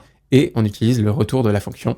Et c'est ce qui permet, avec map, de générer un nouveau tableau. Au départ, on entre avec un tableau, et à la sortie, on a toujours un tableau, mais il est différent parce qu'ici, j'ai des chaînes de caractères qui sont concaténées, etc. Et ici, en entrée, j'avais des dictionnaires qui n'étaient pas tout à fait présentables, alors que ça, je peux l'afficher beaucoup plus facilement dans une interface utilisateur, par exemple. Donc voilà, j'espère que vous avez bien compris les fonctions. Pour rappel, pour déclarer une fonction, on écrit le mot-clé fonction, on dit son nom, ses paramètres. Si on en a plusieurs, on peut les séparer par des virgules, ou alors les définir sous forme de dictionnaire. Donc on dit par exemple qu'il y a le paramètre name, avec name égale John Doe ici, le paramètre âge, avec âge égale 18 ici par défaut. D'ailleurs, j'aurais pu mettre un nombre plutôt qu'une chaîne de caractères, ça sert à rien sur un âge. En l'occurrence, par contre, ici, j'aurais pas pu enlever mes guillemets, évidemment, parce que sinon ça aurait été des variables. Bon bref. Du coup, je fais quoi? Je fais le mot-clé fonction, je définis le nom de ma fonction, je définis des paramètres, et ensuite, entre accolades, donc entre accolades, si je prends ma petite accolade, je définis tout le code que je vais faire. Je peux faire plusieurs lignes, évidemment, je peux écrire plein de code et dire ma fonction, elle va exécuter tout ça avant de retourner quelque chose ou ne rien retourner. D'ailleurs, elle n'est pas obligée de retourner quelque chose, elle peut afficher quelque chose à l'écran, comme fait celle-ci. Ah bah non, celle-ci, elle ne le fait pas, mais j'aurais très bien pu faire console.log de ça, et du coup, ça aurait servi à rien de faire le console.log derrière, mais en l'occurrence, voilà, elle n'est pas obligée de retourner quelque chose, mais très souvent, elle retourne quelque chose. Donc ça, c'est la première façon de faire des fonctions. Et la deuxième façon, c'est d'utiliser des flèches. Et donc, on fait les paramètres, on les met entre parenthèses, on fait une petite flèche, et on utilise donc à nouveau nos accolades, et on met à l'intérieur le code qu'on souhaite exécuter. Donc voilà, j'espère que vous avez bien compris. On rappelle, d'ailleurs, j'utilise ici une fonction fléchée pour exécuter le for each, et de la même manière, pour map, pour créer un nouveau tableau à partir d'un tableau existant. Donc, voilà, si je pouvais résumer un tout petit peu. J'ai pas expliqué d'ailleurs ce que fait cette fonction dans le détail. Il n'y a pas besoin de comprendre comment ça marche. Là, ce qui se passe, c'est... Enfin, je peux vous expliquer rapidement, mais là, je génère un nombre aléatoire, je le multiplie par ça, je prends un arrondi de tout ça, et je récupère le caractère qui est à la position de cet arrondi-là. Donc c'est un petit peu compliqué le fonctionnement, mais en gros, ça permet de piocher aléatoirement un caractère et de le concaténer avec, dans ma variable result pour à la fin obtenir une chaîne de caractères qui contient le nombre de caractères qu'on a définis à l'avance et qui sont bien entendu aléatoires. Voilà, j'espère que vous avez tout bien compris, c'est mon objectif, et donc si c'est le cas, je pense que vous pouvez passer à la suite puisqu'on va faire 2 exercices, dont un qui est un petit jeu, et on va commencer par celui-là. Je vous invite à continuer tout de suite. Avant de passer à la suite de cette vidéo, je t'ai fait une super fiche que je te mets juste en dessous qui va te permettre de retenir tout ce que tu auras appris aujourd'hui. Je donne tout gratuit, j'ai jamais rien vendu, tu as juste à rentrer ton email et en plus tu auras accès à la mind map que tu as vue dans cette vidéo, donc c'est trop cool. Pour cette deuxième partie, tu vas avoir besoin de 2 choses, un éditeur de code et Node.js, N-O-D-E-J-S. Pour l'éditeur de code, je te propose d'installer Visual Studio Code, donc tu as juste à taper VS Code tout simplement sur internet. Tu tapes sur le premier lien, tu télécharges ça, c'est compatible avec tous les systèmes, Linux, Mac, Windows, etc. Et une fois que c'est fait, tu vas installer également Node.js, donc Node.js. Ici, voilà, justement, tu fais download. Et attention, par contre, une fois que tu as installé Node.js, si tu as un Windows, donc pense bien à redémarrer ton ordinateur, sinon ça ne fonctionnera pas. Voilà, une fois que tout ça c'est installé, je t'invite à ouvrir Visual Studio Code, donc moi j'y suis, et je t'invite à ouvrir par exemple un dossier, celui de ton choix. Moi je vais mettre sur le bureau et je vais créer un dossier vidéo, je clique, et je fais ouvrir. Donc là, je suis dans un dossier, ça se voit pas, mais ici j'ai un explorateur de fichiers et je peux créer des fichiers, je peux créer des dossiers, etc. Donc si je crée par exemple un dossier bonjour, et si je crée un fichier jeu.js, puisque on va créer un jeu en JavaScript, si j'ouvre, voilà, que je fais afficher dans le Finder, en fait, tu vois bien que je me retrouve avec un fichier qui s'appelle jeu.js, et si je remonte d'un cran, je me retrouve avec un dossier qui s'appelle bonjour, qui lui-même est dans un dossier vidéo, et donc c'est ce dossier vidéo qui est ouvert dans mon éditeur de code, et ici du coup je le vois dans l'explorateur de fichiers. Donc du coup, bon, je vais supprimer mon dossier bonjour parce qu'il sert à rien, et du coup je vais recréer à la racine jeu.js, clique à côté, je peux faire renommer, et j'enlève mon cul. Voilà, donc là je vais zoomer un petit peu pour que vous voyez bien le code que j'écris. Et donc là, on est parti. Donc la première chose que je vais vous montrer, c'est ce qu'on a fait un petit peu tout à l'heure. On va tester un peu d'ailleurs les fonctions qui étaient proposées dans la mind map. On va regarder ça. Vous voyez que ici j'ai ma mind map. Et donc si je prends par exemple mon système de conditions avec l'âge 0, etc. Je vais faire un copier-coller du code que je vous ai montré pour qu'on puisse tester ensemble. Donc là, voilà, j'ai collé. Si j'ouvre mon terminal, voilà, pour ouvrir un terminal, je glisse vers le haut le panneau du bas. Ou alors, je vais dans terminal sur mon ordi, donc là vous voyez pas mais c'est un onglet terminal et je fais nouveau terminal. Donc là, en l'occurrence, moi, je vais juste glisser vers le haut, c'est plus simple. Ici, je vais exécuter mon fichier jeu.js. Donc pour l'exécuter, j'ai juste à écrire Node, puisqu'on a installé Node.js, ça permet de l'exécuter avec Node, et je vais juste taper jeu, tout simplement. Le .js n'est pas essentiel, je pourrais l'écrire, mais c'est pas obligatoire. Donc là, je fais entrer, et là, on voit que ça m'écrit « Vous n'êtes pas né, je pense que vous mentez ». Pourquoi? Parce que j'ai mis un 0. Si je mets par exemple 19, je devrais avoir « Vous êtes majeur », c'est ce qu'on va voir tout de suite. Ici, je vois « Vous êtes majeur ». Et si je mets, encore une fois, par exemple 2 ans, eh bien, quand je fais node jeu, flèche du haut, la flèche du haut permet de récupérer une commande qu'on a déjà exécutée, et si je fais entrer, bam, ça s'exécute, donc vous êtes majeur. Je fais bien, vous êtes majeur, j'ai oublié d'enregistrer, vous voyez, quand il y a un point blanc qui est en haut, ça veut dire que ce n'est pas enregistré. Donc pour enregistrer, soit vous faites fichier enregistré, soit vous faites commande ou CTRL-S, en fonction de si vous êtes sur un PC ou un Mac. Donc là, j'ai enregistré, on voit parce qu'il y a une croix, il n'y a plus le point blanc. Vous voyez que si je fais un saut de ligne, on a de nouveau le point blanc qui s'affiche, donc ça veut dire que je n'ai pas enregistré. Donc là, je vais faire retour, et ma dernière version était enregistrée. Donc là, avec âge égale 2, je devrais avoir vous êtes mineur, c'est ce qu'on va voir. Donc je fais flèche du haut pour retrouver l'ancienne commande, et je fais entrer. Et là, je vois que j'ai vous êtes mineur, donc ça a bien fonctionné. Également, on va réessayer peut-être un autre exemple avec une boucle. Par exemple, les fruits qui sont juste là. Si j'exécute en fait ceci, normalement, ça devrait marcher. Si je n'ai pas fait d'erreur au moment d'écrire ce code, et que je fais à nouveau node jeu, et bien là, j'ai effectivement mes valeurs qui s'affichent. Donc, c'est très cool. Je vais vous expliquer du coup le principe du jeu qu'on va coder ensemble, qui est assez simple. Il n'y a pas de difficulté particulière. C'est qu'en fait, l'idée, c'est qu'il va falloir deviner un nombre. Donc, en gros, notre programme trouve un nombre aléatoire et on lui donne une réponse. Et il nous dit si c'est plus grand ou si c'est plus petit, ou si on a gagné, bravo, réussi, et en combien de temps on a gagné. Donc, du coup, pour faire ça, on va déjà... je vais vous expliquer comment on fait pour poser une question à un utilisateur dans la ligne de commande. Donc pour ça, on va utiliser readline, tout simplement. Et donc pour utiliser readline, il faut l'importer. C'est un truc qui est intégré à Node.js et qu'il faut importer. Et donc du coup, je vais faire require, puisque j'ai besoin d'une dépendance, je require une dépendance. Et donc la dépendance s'appelle, entre guillemets, readline. Voilà, tout simplement. Et donc avec readline, je vais pouvoir écouter une entrée utilisateur. Et donc pour ça, je vais faire un truc qui est assez clair pour nous, bons français. Je vais mettre poser, et c'est égal à readline.createInterface. Donc ça, pas besoin de savoir le faire par cœur. Moi non plus, je ne sais pas le faire par cœur. Je suis en train de pomper sur mon écran à côté. Et du coup, je mets voilà, input process.stdin et output process.stdout. Ok. Donc là, voilà, je ne connais pas par cœur ce truc-là, mais l'idée, c'est que ça me permet de poser une question à l'utilisateur. On va voir si ça fonctionne. Donc pour ça, je fais poser.question. En anglais, ce serait plutôt question, mais ça fonctionne comme ça. Et ici, ma question, c'est quoi? C'est par exemple, quel âge as-tu? Peut-être que je peux mettre un tiret entre les deux. Je ne sais pas s'il est nécessaire. Et là, si j'exécute ça, donc on va voir ce qui se passe. En l'occurrence, il ne se passe pas grand-chose. J'ai l'impression que ça bug, donc on va voir. Oui, c'est parce qu'en fait, il faut que je passe une deuxième question, une fonction plutôt, avec la réponse. Donc là, je récupère la réponse, tout simplement. Et il faut que je fasse quelque chose avec la réponse, par exemple. Je l'affiche, donc je vais mettre console.log. J'aurais pu afficher juste réponse, mais ce que je vais faire, c'est afficher, par exemple, tu as tel âge. Donc, tu as, ensuite je mets la réponse. Donc réponse, je l'avais écrit en français. En point. Donc là, ça va pas parce que j'ai oublié de mettre mes guillemets. Tu as en point. Je mets un petit espace avant. Et là, on va voir ce qui se passe. Notre jeu. Voilà. Quel âge as-tu? J'ai 21 ans. Si je fais entrer, tu as 21 ans. Félicitations. C'était vraiment difficile. Et donc là, il y a toujours possibilité de faire une entrée. Donc je ne sais pas pourquoi. Ce que je vais faire, c'est poser. Pour fermer ma question, poser.close. Ok. Et donc à ce moment-là, logiquement, si je fais ceci, voilà, quel âge as-tu? J'ai 21 ans, donc je fais entrer, et là, tu as 21 ans, et mon programme se termine, donc c'est très cool.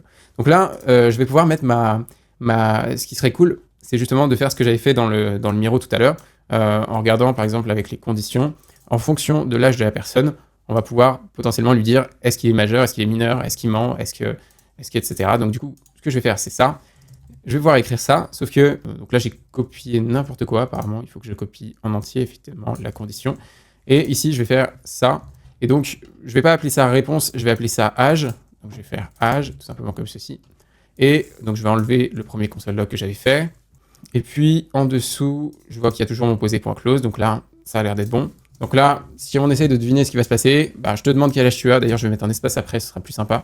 Je te demande quel âge tu as. Et ensuite, dès que j'ai la réponse, eh bien, je te dis, vous êtes majeur, vous n'êtes pas né, je pense que vous mentez, ou vous êtes mineur. On va voir si ça fonctionne. Du coup, je vais essayer en exécutant, donc node jeu.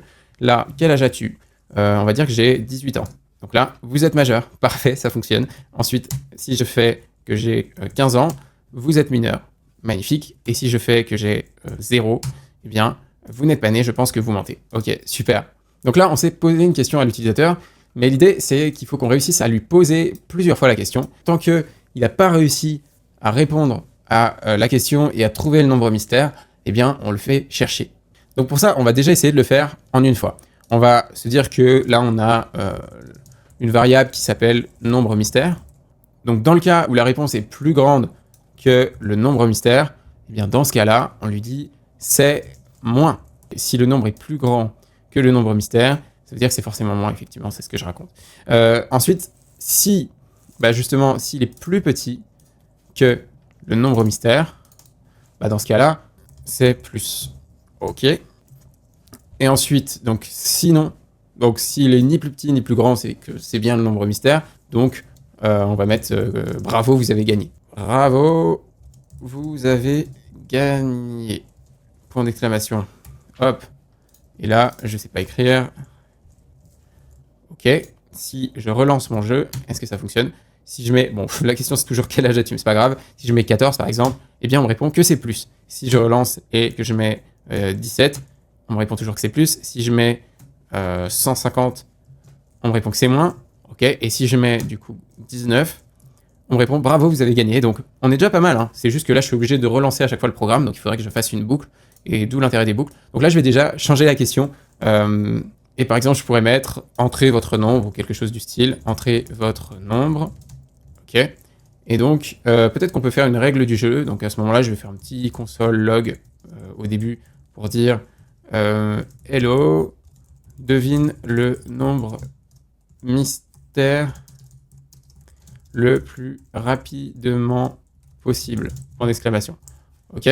Donc là, qu'est-ce que je vais faire? Je relance. Ok. Hello, devine le nombre mystère le plus rapidement possible. Ok. Je rentre mon nombre. Je veux 18 par exemple. C'est plus. C'est pas ça. Ok. Donc c'est plus que 18. Ok. Maintenant, il va falloir que je fasse ma boucle. Parce que c'est là que ça commence à avoir de l'intérêt. Et donc il y a plein de façons en fait de faire ce jeu. On pourrait faire de la récursivité, etc. Je vais essayer de faire une version assez simple pour commencer. Donc on va faire une variable qui est win, qui est égal à false. Est-ce qu'il a gagné? Non pour l'instant. Et tant que c'est égal à false, eh bien, on va le faire rejouer. Donc là, qu'est-ce que je peux faire? Je peux faire tout simplement un while. Donc while tant que, vous vous souvenez de cette boucle, win est différent de true. Tant que c'est pas vrai, eh bien, on continue de faire la boucle. D'ailleurs, je pourrais mettre, donc là, je recommence. Donc là, ce que je pourrais faire, qui serait un peu plus malin, c'est de faire une égalité stricte, parce que ça sert à rien de faire juste une égalité stricte, ça marchera aussi. Et donc là, logiquement, tant qu'il n'a pas gagné, on continue. Ok, bon, ça c'est pas mal. Et à ce moment-là, du coup, il faut que je lui dise qu'il a gagné. Donc du coup, on va mettre win est égal à true. Et logiquement, là, j'imagine que ça devrait marcher. On va essayer. On va essayer tout simplement. Donc node jeu. Donc là, waouh, putain, ça bug dans tous les sens. Vous voyez que ça clignote de partout. Donc, à mon avis, ça, c'est dû au fait que j'ai créé une boucle infinie, puisqu'on n'attend pas que la réponse soit prise en compte avant de reposer la nouvelle question. Donc, du coup, là, il n'y a qu'une seule solution quand c'est comme ça. Je ne peux pas arrêter mon programme facilement. Je clique sur la corbeille, et du coup, j'ai fermé mon terminal, et je peux en rouvrir un, justement, en glissant vers le haut. Donc là, le problème, c'est quoi? C'est que j'ai créé une boucle infinie. En fait, win est différent de true, et ce truc-là, il tourne en boucle en permanence et il n'attend même pas d'avoir eu la réponse de l'utilisateur. Donc ça, c'est problématique. Il faudrait que je trouve un moyen d'attendre que l'utilisateur ait répondu. Et donc la solution la plus simple pour faire ça, c'est d'utiliser la récursivité. C'est-à-dire qu'en fait, je vais poser à nouveau la question seulement si la réponse est c'est moins ou si c'est plus. Et dans ce cas-là, je ne pose plus la question. Donc du coup, je ne vais pas utiliser une boucle. C'est pas tout à fait ça qu'il faut que j'utilise. En fait, je vais me servir plutôt d'une fonction que je vais venir appeler récursivement. C'est-à-dire que je vais utiliser une fonction qui s'appelle elle-même. Et donc pour faire ça, ce que je vais faire, c'est donc dans un premier temps créer une fonction pour poser la question. Donc fonction poser la question tout simplement. Et donc cette fonction, je la mets de cette manière-là. Je crée ma fonction poser la question. Ok ? Et qu'est-ce qui va se passer Je veux que ça me demande d'entrer un nombre. Et une fois que j'ai entré mon nombre, donc soit c'est moins, soit c'est plus, soit c'est j'ai gagné. Et bien, donc là, je vais enlever le win égale true, j'ai enlevé mon win. Et donc là, dans le cas où c'est moins, je veux reposer la question. Je veux reposer la question à nouveau, je veux dire c'est moins, et je pose à nouveau la question. Et dans le cas où c'est plus, eh bien de la même manière, je veux poser à nouveau la question. Et dans le cas où tu as gagné, bah, je te repose pas la question, donc j'arrête ma boucle. Le problème, c'est que ma fonction, bah là, il y a une fonction, mais elle n'est pas utilisée. Elle est utilisée à l'intérieur même de cette fonction. Donc, j'utilise une fonction à l'intérieur d'une fonction, mais par contre, je ne l'utilise pas depuis l'extérieur. Donc là, il faut juste que je l'exécute. Et pour exécuter une fonction, bah, on écrit la fonction, on met des parenthèses, on fait un point virgule, et normalement, là, je dois poser la question récursivement, c'est-à-dire qu'en fait, je pose la question, et dès que j'ai la réponse, je regarde si c'est plus, si c'est moins, je réponds avec un console log, et si c'est plus ou moins, je repose la question, sinon, je dis bravo, vous avez gagné, et c'est la fin de mon programme. Enfin, on va voir si ça fonctionne déjà. Donc on va faire node jeu.js, et là je fais entrée. Là, hello devine le nombre mystère le plus rapidement possible. Donc si je mets 1 par exemple, on va me dire que c'est plus. Et là, on voit qu'il y a toujours un petit problème. Le problème, c'est que ça s'est arrêté.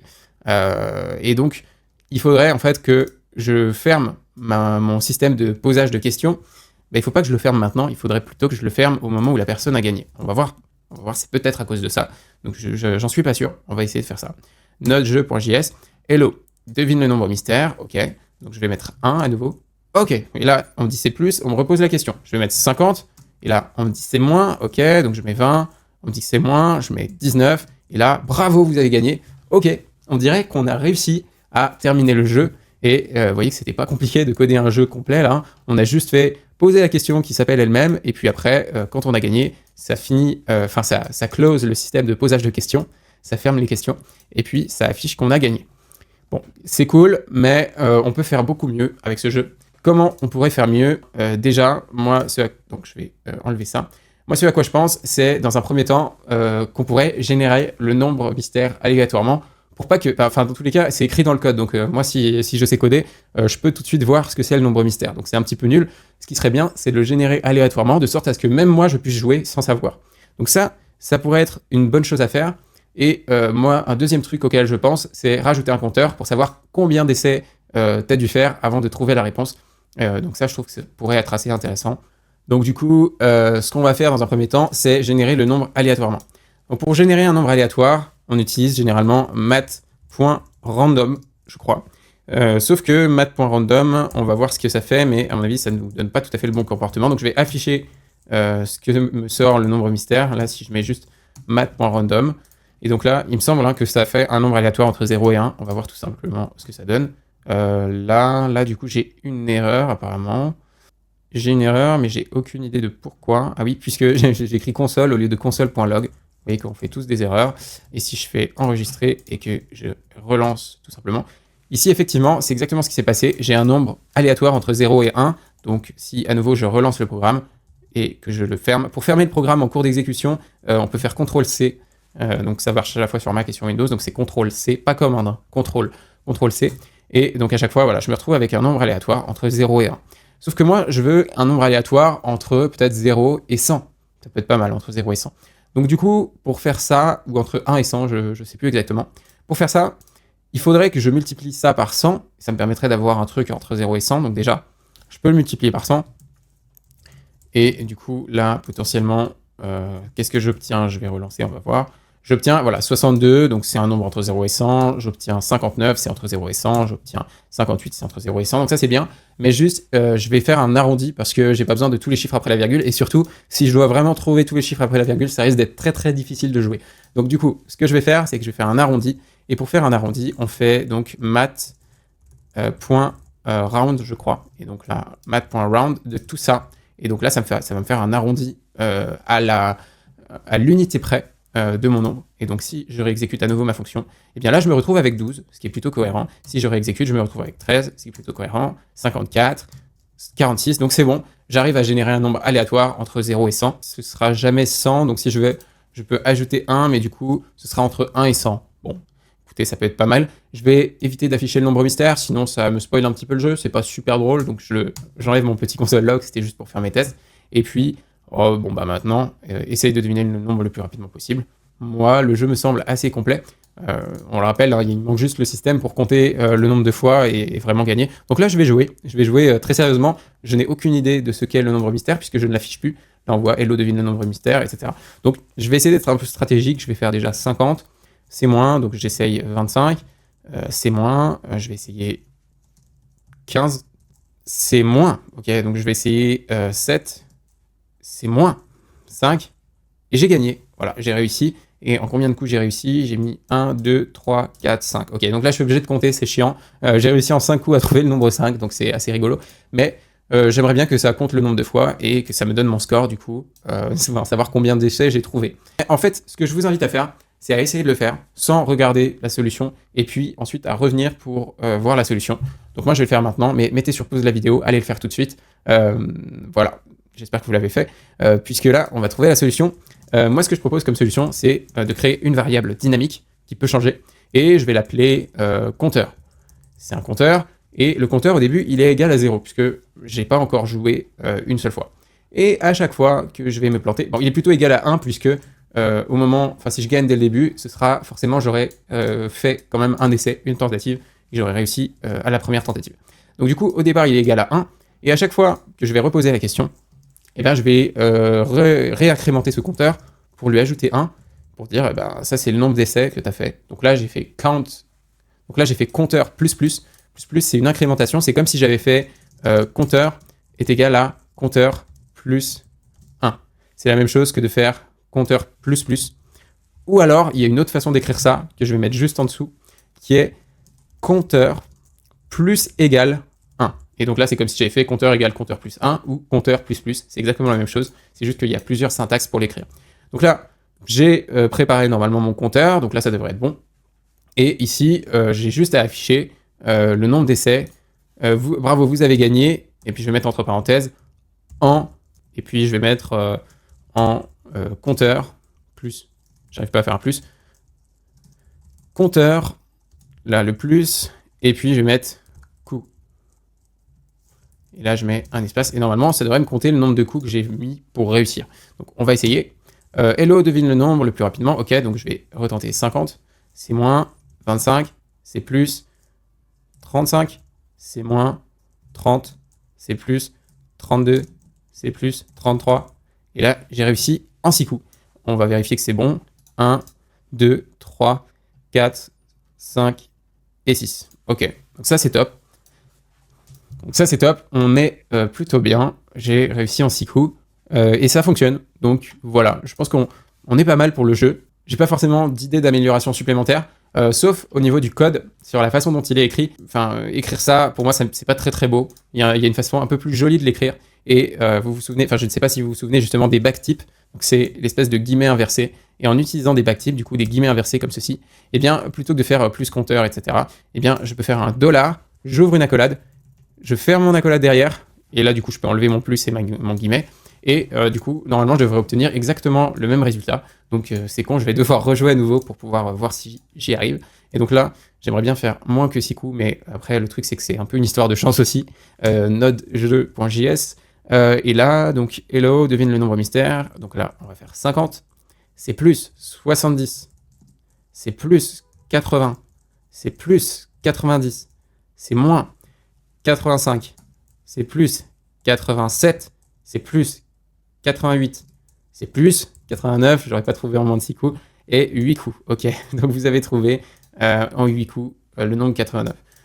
Donc bravo, vous avez gagné en machin coup. Je peux rajouter d'ailleurs une phrase, le nombre mystère était, et là je mets le nombre mystère, donc avec $, j'ouvre mes accolades et j'écris nombre mystère, et puis je mets un point derrière, le nombre mystère était, etc.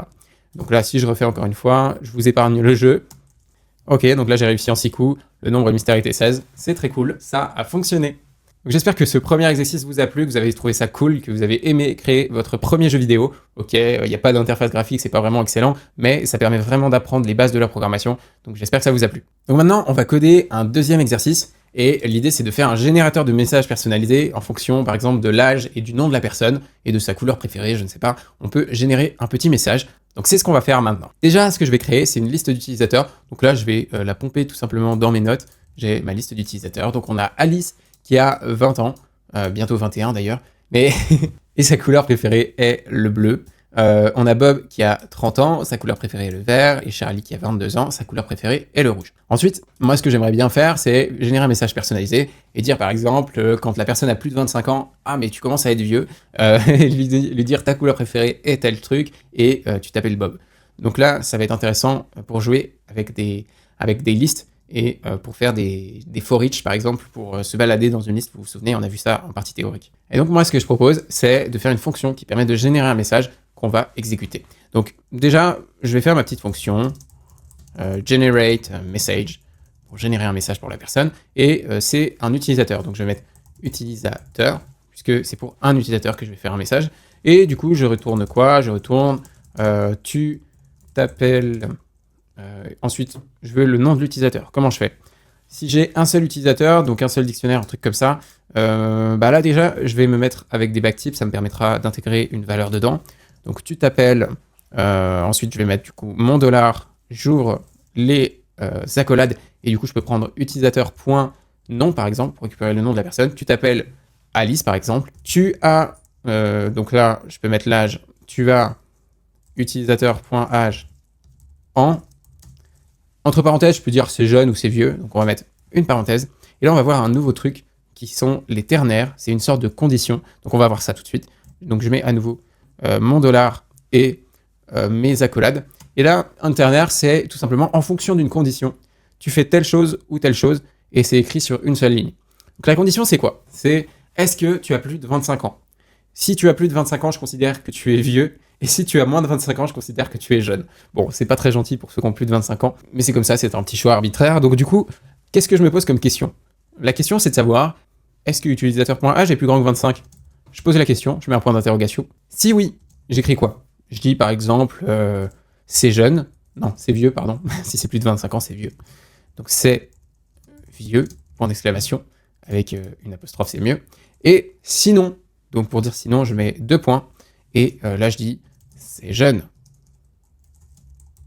avec un point d'exclamation, je ferme, et voilà. Logiquement, ici, je devrais avoir, si tu as plus de 25 ans, je te dis c'est vieux, sinon je te dis c'est jeune. Donc tu t'appelles, machin, tu as tel âge. Si par exemple tu me dis que tu as 1 an, je peux ne pas mettre le S. Donc là encore une fois, je vous invite à le faire de votre côté. Et bien dans ce cas-là, on met pas le S, et dans l'autre cas, dans tous les autres cas, on met le S. Donc je vais le faire devant vous, attention, faites-le bien avant de regarder la solution. Donc là, je mets $, j'ouvre mes accolades. Qu'est-ce que je veux? Je veux mettre le S si jamais âge est différent de 1. Donc là, je vais mettre âge est différent de 1. Si c'est différent de 1, est-ce que âge est différent de 1? Oui, donc du coup, je mets un S. Sinon, avec les 2 petits points, je mets une chaîne de caractères vide, je veux rien mettre en fait si c'est différent de 1. Donc je vais rajouter quelqu'un qui a 1 an, ce sera plus facile. Je vais l'appeler Jojo. Et Jojo, il a 1 an, et il aime le violet, tout simplement. Et donc dans ce cas-là, normalement, ce sera écrit en avec juste pas de S. Donc on va voir si ça fonctionne. On verra bien, de toute façon, ça va être le moment de vérité après. Tu as 1 an, ensuite je te dis c'est vieux ou c'est jeune, entre parenthèses. Et qu'est-ce que je peux dire ensuite? Et ta couleur préférée est le... Quelle est ta couleur préférée? Eh bien, le bleu, le vert, le rouge, le violet, ok. Donc là, je mets mon $, ensuite je prends mon utilisateur à nouveau, et je prends sa couleur préférée, tout simplement. J'enregistre, et là, j'espère que ma fonction generate message fonctionne. Pour ça, qu'est-ce que je vais faire? Je vais faire un console.log de la réponse de ma fonction. Donc console.log de generate message de... là, il faut que je lui donne un utilisateur. Donc comment je fais? Je prends ma liste des utilisateurs, et je lui donne un seul utilisateur. On se souvient, pour récupérer le premier élément d'une liste, on commence à 0, donc 0, 1, 2, 3, et si je commence à 0, donc je prends le premier, je tape entre crochets 0, et normalement, je devrais utiliser la fonction generate message et afficher dans mon console log ce qui va se passer. Pour l'utilisateur 0, donc le premier utilisateur qui est Jojo, qui a 1 an, donc normalement, on devrait apparaître sans le S, c'est ce qu'on va voir tout de suite. Donc là, ce que je vais faire un clear pour nettoyer un petit peu, et ensuite, je vais faire node jeu.js, et là, si je fais exécuter, et c'est là qu'on voit que je me suis bien loupé, puisque l'âge n'est pas défini. Fallait s'y attendre, je me suis planté. Regardez pourquoi. Là, je mets juste âge. Alors que âge, ça n'existe pas tout seul. Est-ce que vous voyez une variable âge? Là, vous la voyez, mais elle est dans un dictionnaire. En réalité, il faudrait faire utilisateur.âge, comme je l'ai fait partout, j'ai utilisé utilisateur.nom, utilisateur.âge, etc. Donc là, je prends le premier utilisateur, et qu'est-ce que je fais pour accéder à l'âge? Je fais utilisateur.âge. Et donc là, il faut que je me base sur l'utilisateur, donc je mets utilisateur.âge, tout simplement. Là maintenant, si j'exécute, donc je fais à nouveau un clear pour nettoyer, et je relance mon jeu, et effectivement, tu t'appelles Jojo, tu as 1 an, c'est jeune, et ta couleur préférée est le violet. Peut-être que je peux rajouter un point à la fin de la couleur préférée, et puis on va dire que c'est pas trop mal. Peut-être que c'est vieux et c'est jeune, je suis pas obligé de mettre une majuscule, étant donné que c'est au milieu d'une phrase. Voilà, est-ce que j'ai d'autres améliorations? Bon, je vais retenter. Est-ce que, voilà, tu t'appelles Jojo, tu as 1 an, c'est jeune, et ta couleur préférée est le violet. C'est cool. Maintenant, on va essayer pour Alice. Donc Alice, c'est le numéro 0, 1. Donc c'est le numéro 1. Donc à ce moment-là, je mets 1 entre crochets. Et si je relance, tu t'appelles Alice, tu as 20 ans. On voit bien qu'il y a le S à 20 ans, donc ça a fonctionné. Et je te dis toujours que c'est jeune, et ta couleur préférée est le bleu. Donc maintenant, on va essayer pour Charlie. Non, pour Bob, parce que Bob, il a 30 ans, donc du coup, on devrait lui dire qu'il est vieux. Donc Bob, il a 30 ans, il aime le vert, c'est ce qu'on va voir. Donc 0, 1, 2, c'est le deuxième élément de ma liste. Donc, enfin non, c'est le troisième élément, mais du coup, on compte à partir de 0, donc c'est 2. Et si j'enregistre, que je relance mon programme, et bien là, tu t'appelles Bob, tu as 30 ans. Là, je lui dis que c'est vieux, et ta couleur préférée est le vert. Donc effectivement, ça marche bien, on a bien généré un message personnalisé. Maintenant, ce qui serait cool, c'est de générer à l'avance les messages pour tous les utilisateurs.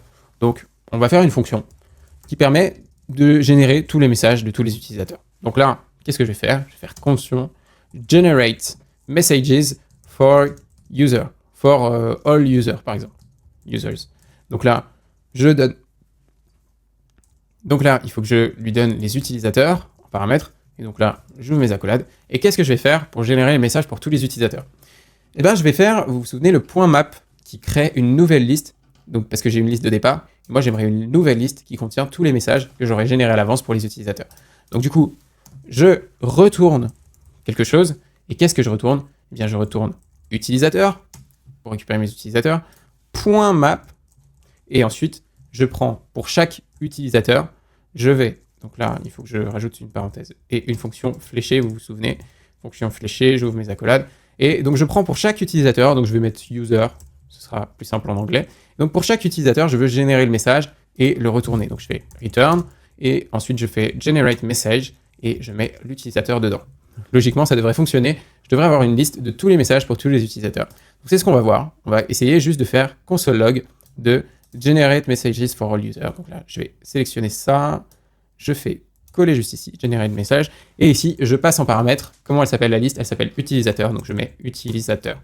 Ok, là maintenant, si j'exécute, est-ce que ça a fonctionné? Effectivement, regardez, je me retrouve avec un tableau, donc, ou une liste de chaînes de caractères, de string, avec tous les messages qui ont été préparés à l'avance.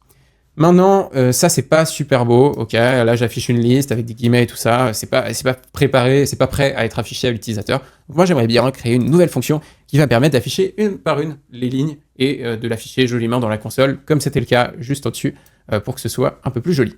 Et donc, je vais même pas faire une fonction, je vais juste reprendre ma liste d'utilisateurs. Donc déjà, je veux générer mes utilisateurs. Donc, je vais reprendre ce que j'ai là, et je vais mettre ça dans une variable message, parce que je vais générer des messages pour les utilisateurs. Donc je fais const message. A priori, je ne vais pas changer les messages, donc c'est pour ça que j'ai mis une constante, parce que ça ne changera pas.